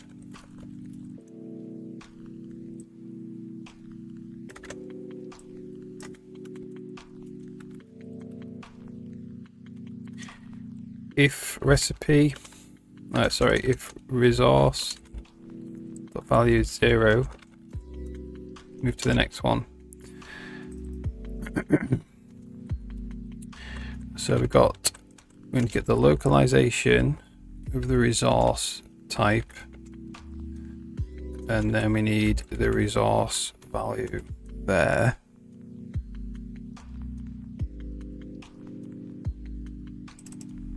So this is resource value. This thing called total carbon.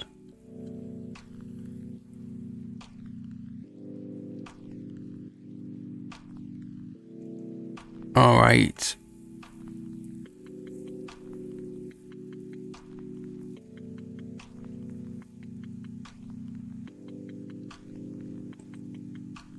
Total carbon.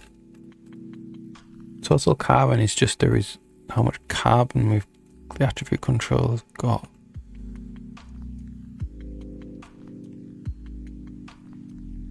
Don't know why we're doing that. Okay.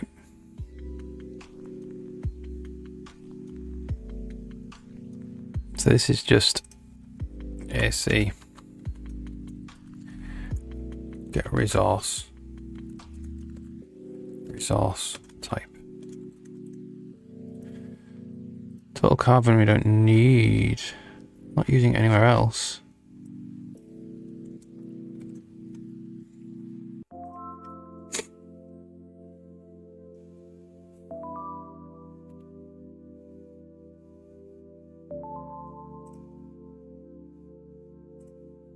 Very good. Right.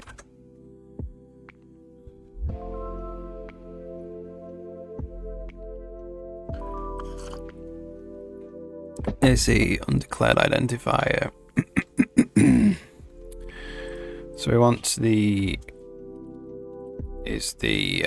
get game state, get attribute controller for the hero.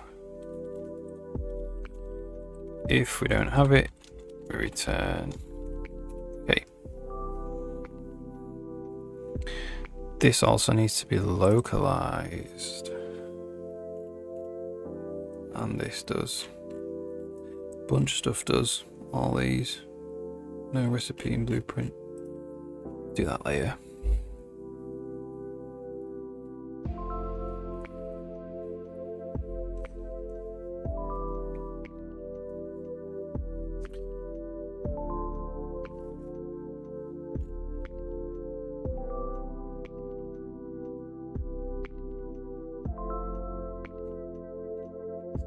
This just draws out the recipe, some UI.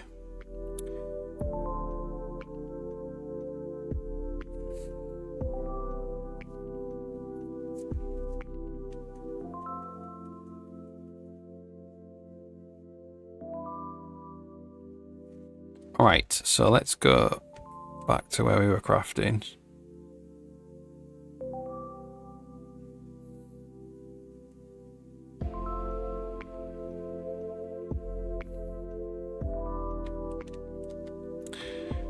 Okay.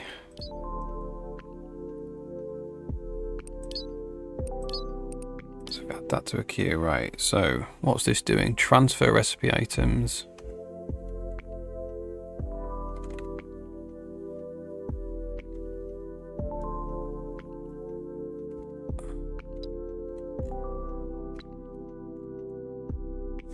Okay.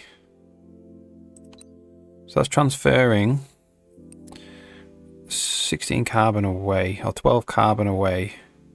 So if we do that, it should transfer them back. Yeah.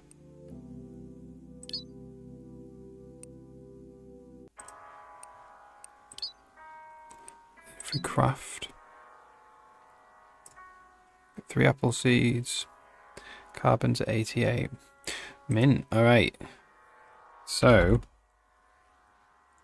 that's got rid of that carbon, so we can generalize resources in recipes now. So let's make this cannonball recipe. Wherever that is. Here. Okay.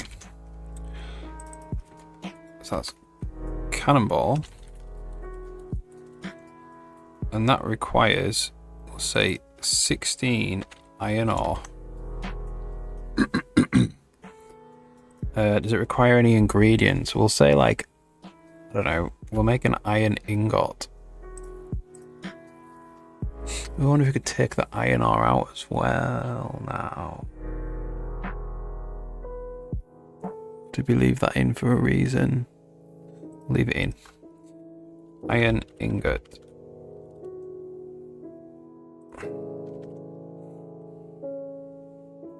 Sell Orwell, no problem. Thanks for stopping by. Have a great weekend. I'm not actually streaming Monday. I'm away. I'm going on holiday. I haven't actually updated the schedule, but most of the time I'm Monday to Thursday at 9:30. I'll update the schedule tonight. But yeah, see you around. Thanks for the follow.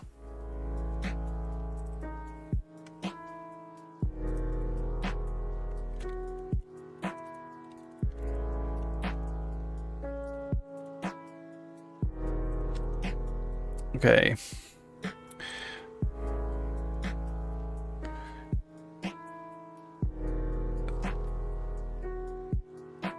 Thank you. See you later.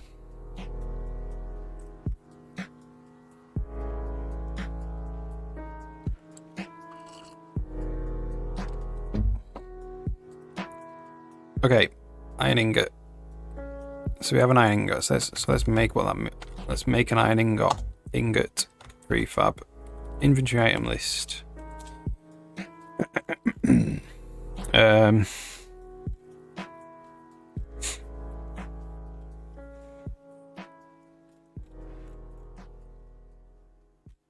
Make it simple.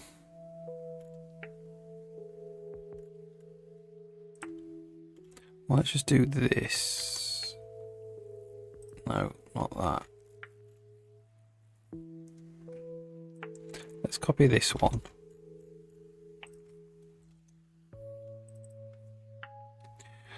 Iron ingot.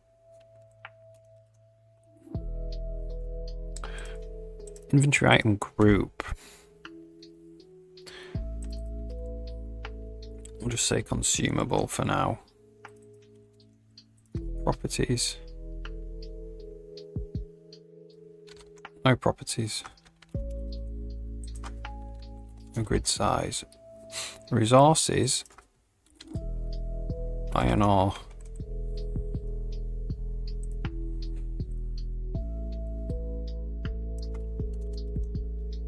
We'll just do that for now. So we've made an iron ingot, right? So in the crafting controller, it requires 2 iron ingots.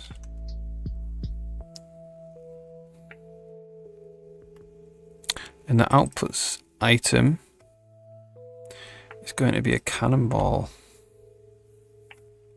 Maybe we make iron ingots. No, we'll make iron bar or something, I don't know.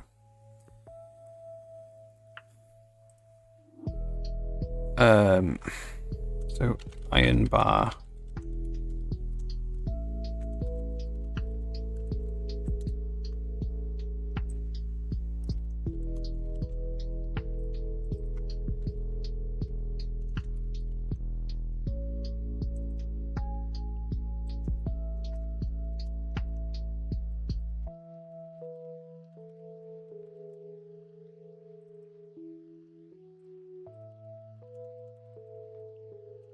Ten to 15 iron ore.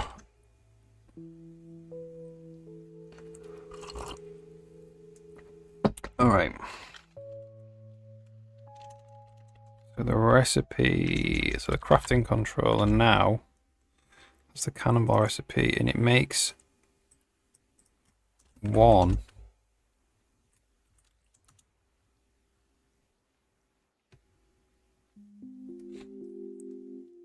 well.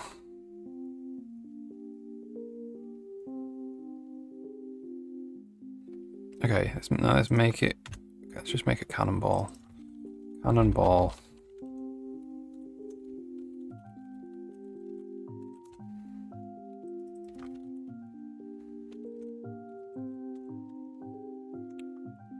So it makes one cannonball. So what do we need? 16 iron ore and 2 iron ingots.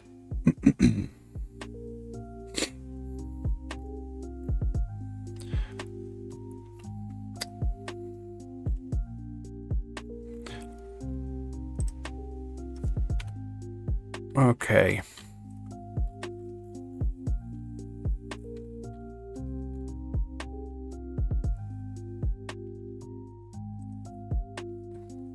So that means we need a blueprint for it.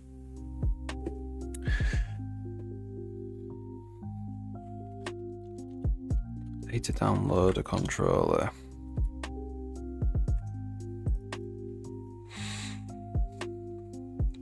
So let's do cannonball.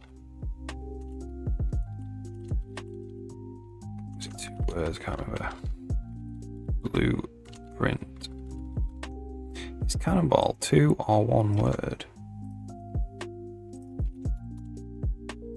1 word. Okay.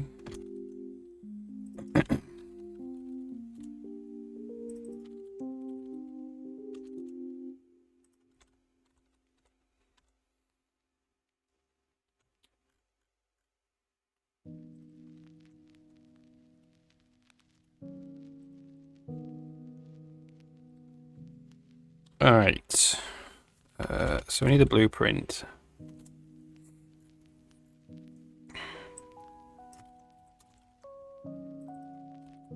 Cannonball blueprint. Blueprint category. Smithing.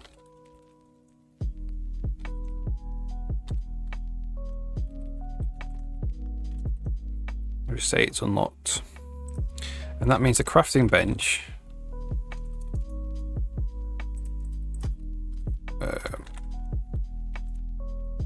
needs to be able to craft smithing items.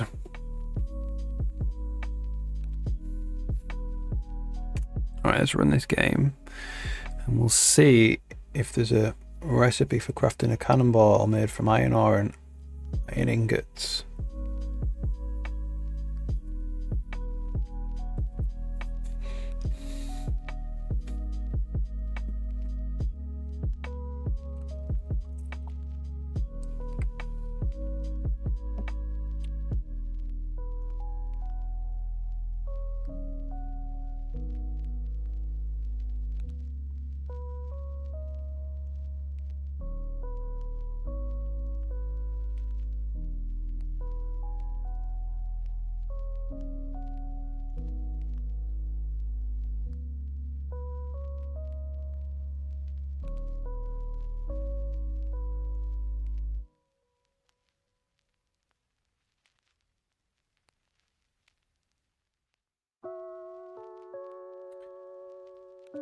Okay, go to the crafting bench.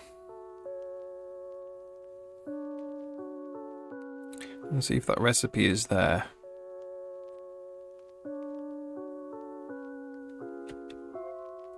Cannonball blueprint, there we go. No recipes in blueprint, it says. So where do we add the recipes?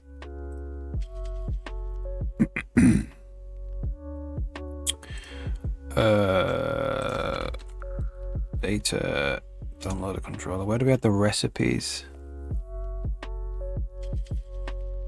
Into the blueprint.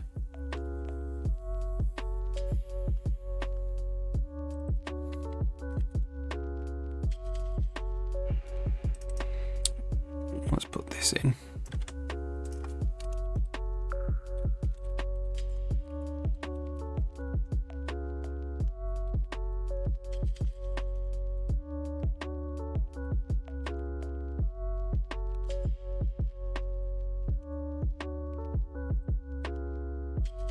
Where do we add the recipes into the blueprint? How do we do that?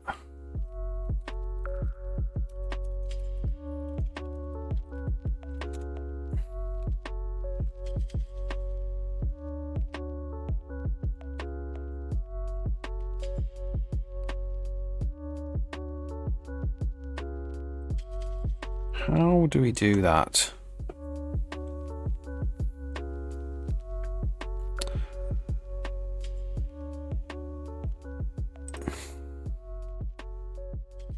Blueprint has recipes in it, look.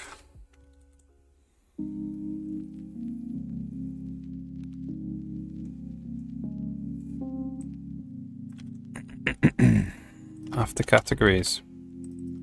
Cannonball.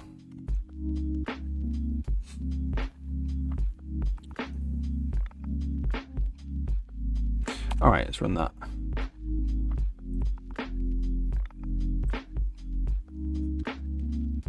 So go back over to the crafting bench.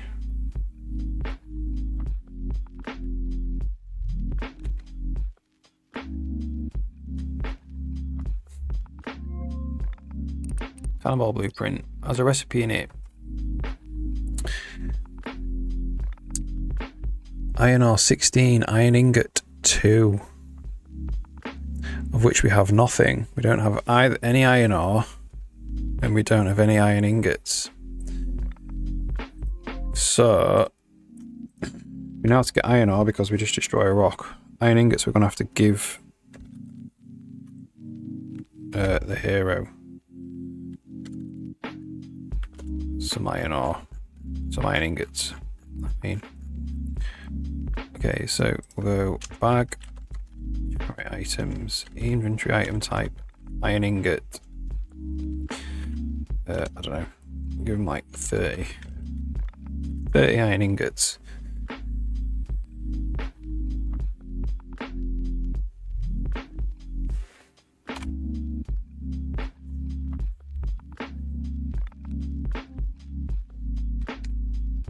So let's get some iron ore.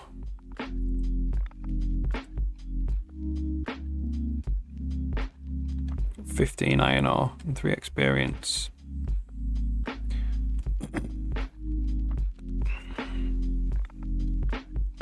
And we need to stop drawing that circle.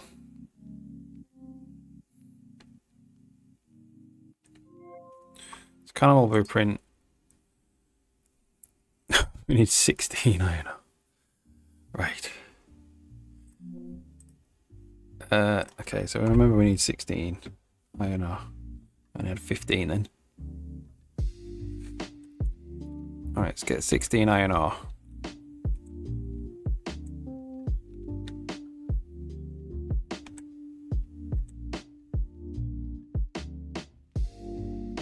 Alright, so now I've got 26 iron ore.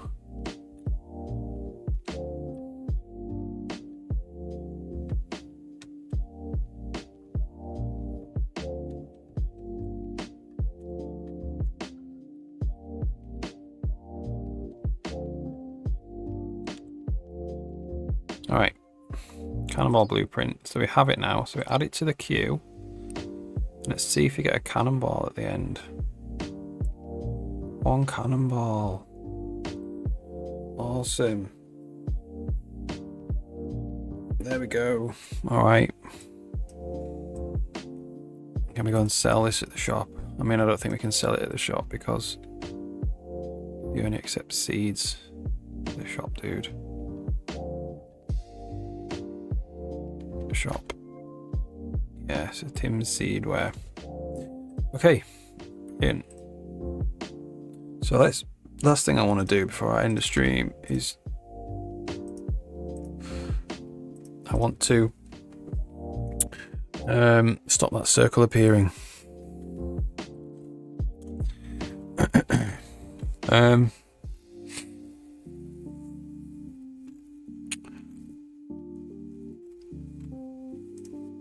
So we didn't close the effect.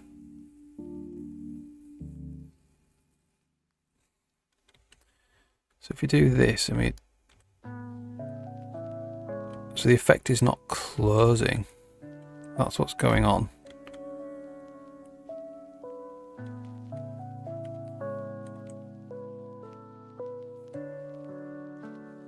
Okay. So that is an entity state controller, entity state types, planting droid on initialize, and when we change the playable character,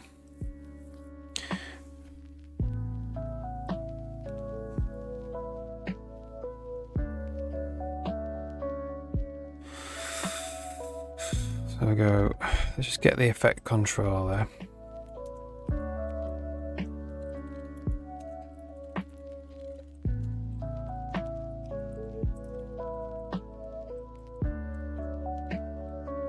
Then we just want to go ec.close effect, circle picker effect.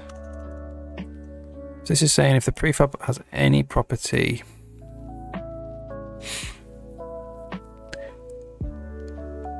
tech plantable modifier, it reopens it. Prefab the active inventory item.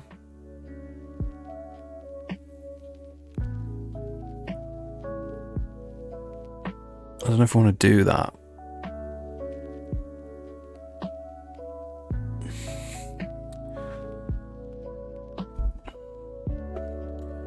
We'll keep it like that for now.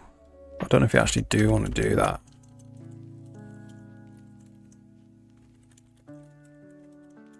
Else, if prefab has any property, circle tech. C.open effect, circle picker effect, ID. Okay, let's see if that fixes it.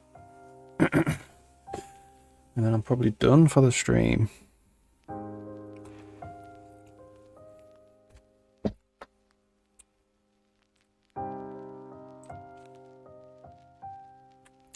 So, goes away, it comes back. Let me do that.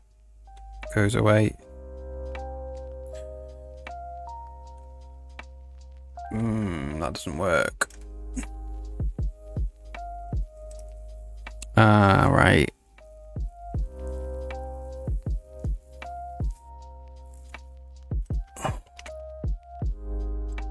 It's grid tech we want.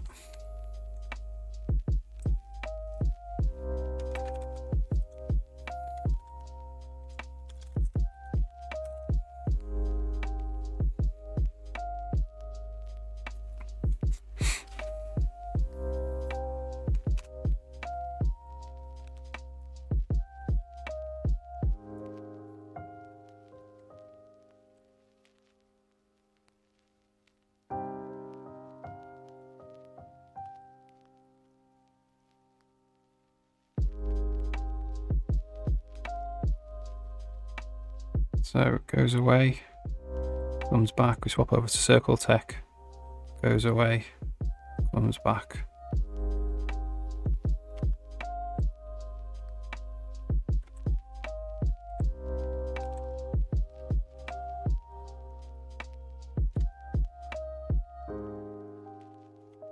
Alright, another thing I need to do is I need to make those pop-ups disappear when we change room.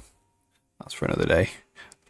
Anyway, that's me done for the stream today. I have to finish a little bit earlier. Unfortunately. I'm not here next week. I will be back streaming Monday the 17th of March, 9:30. But yeah, thanks for tuning in. See you guys.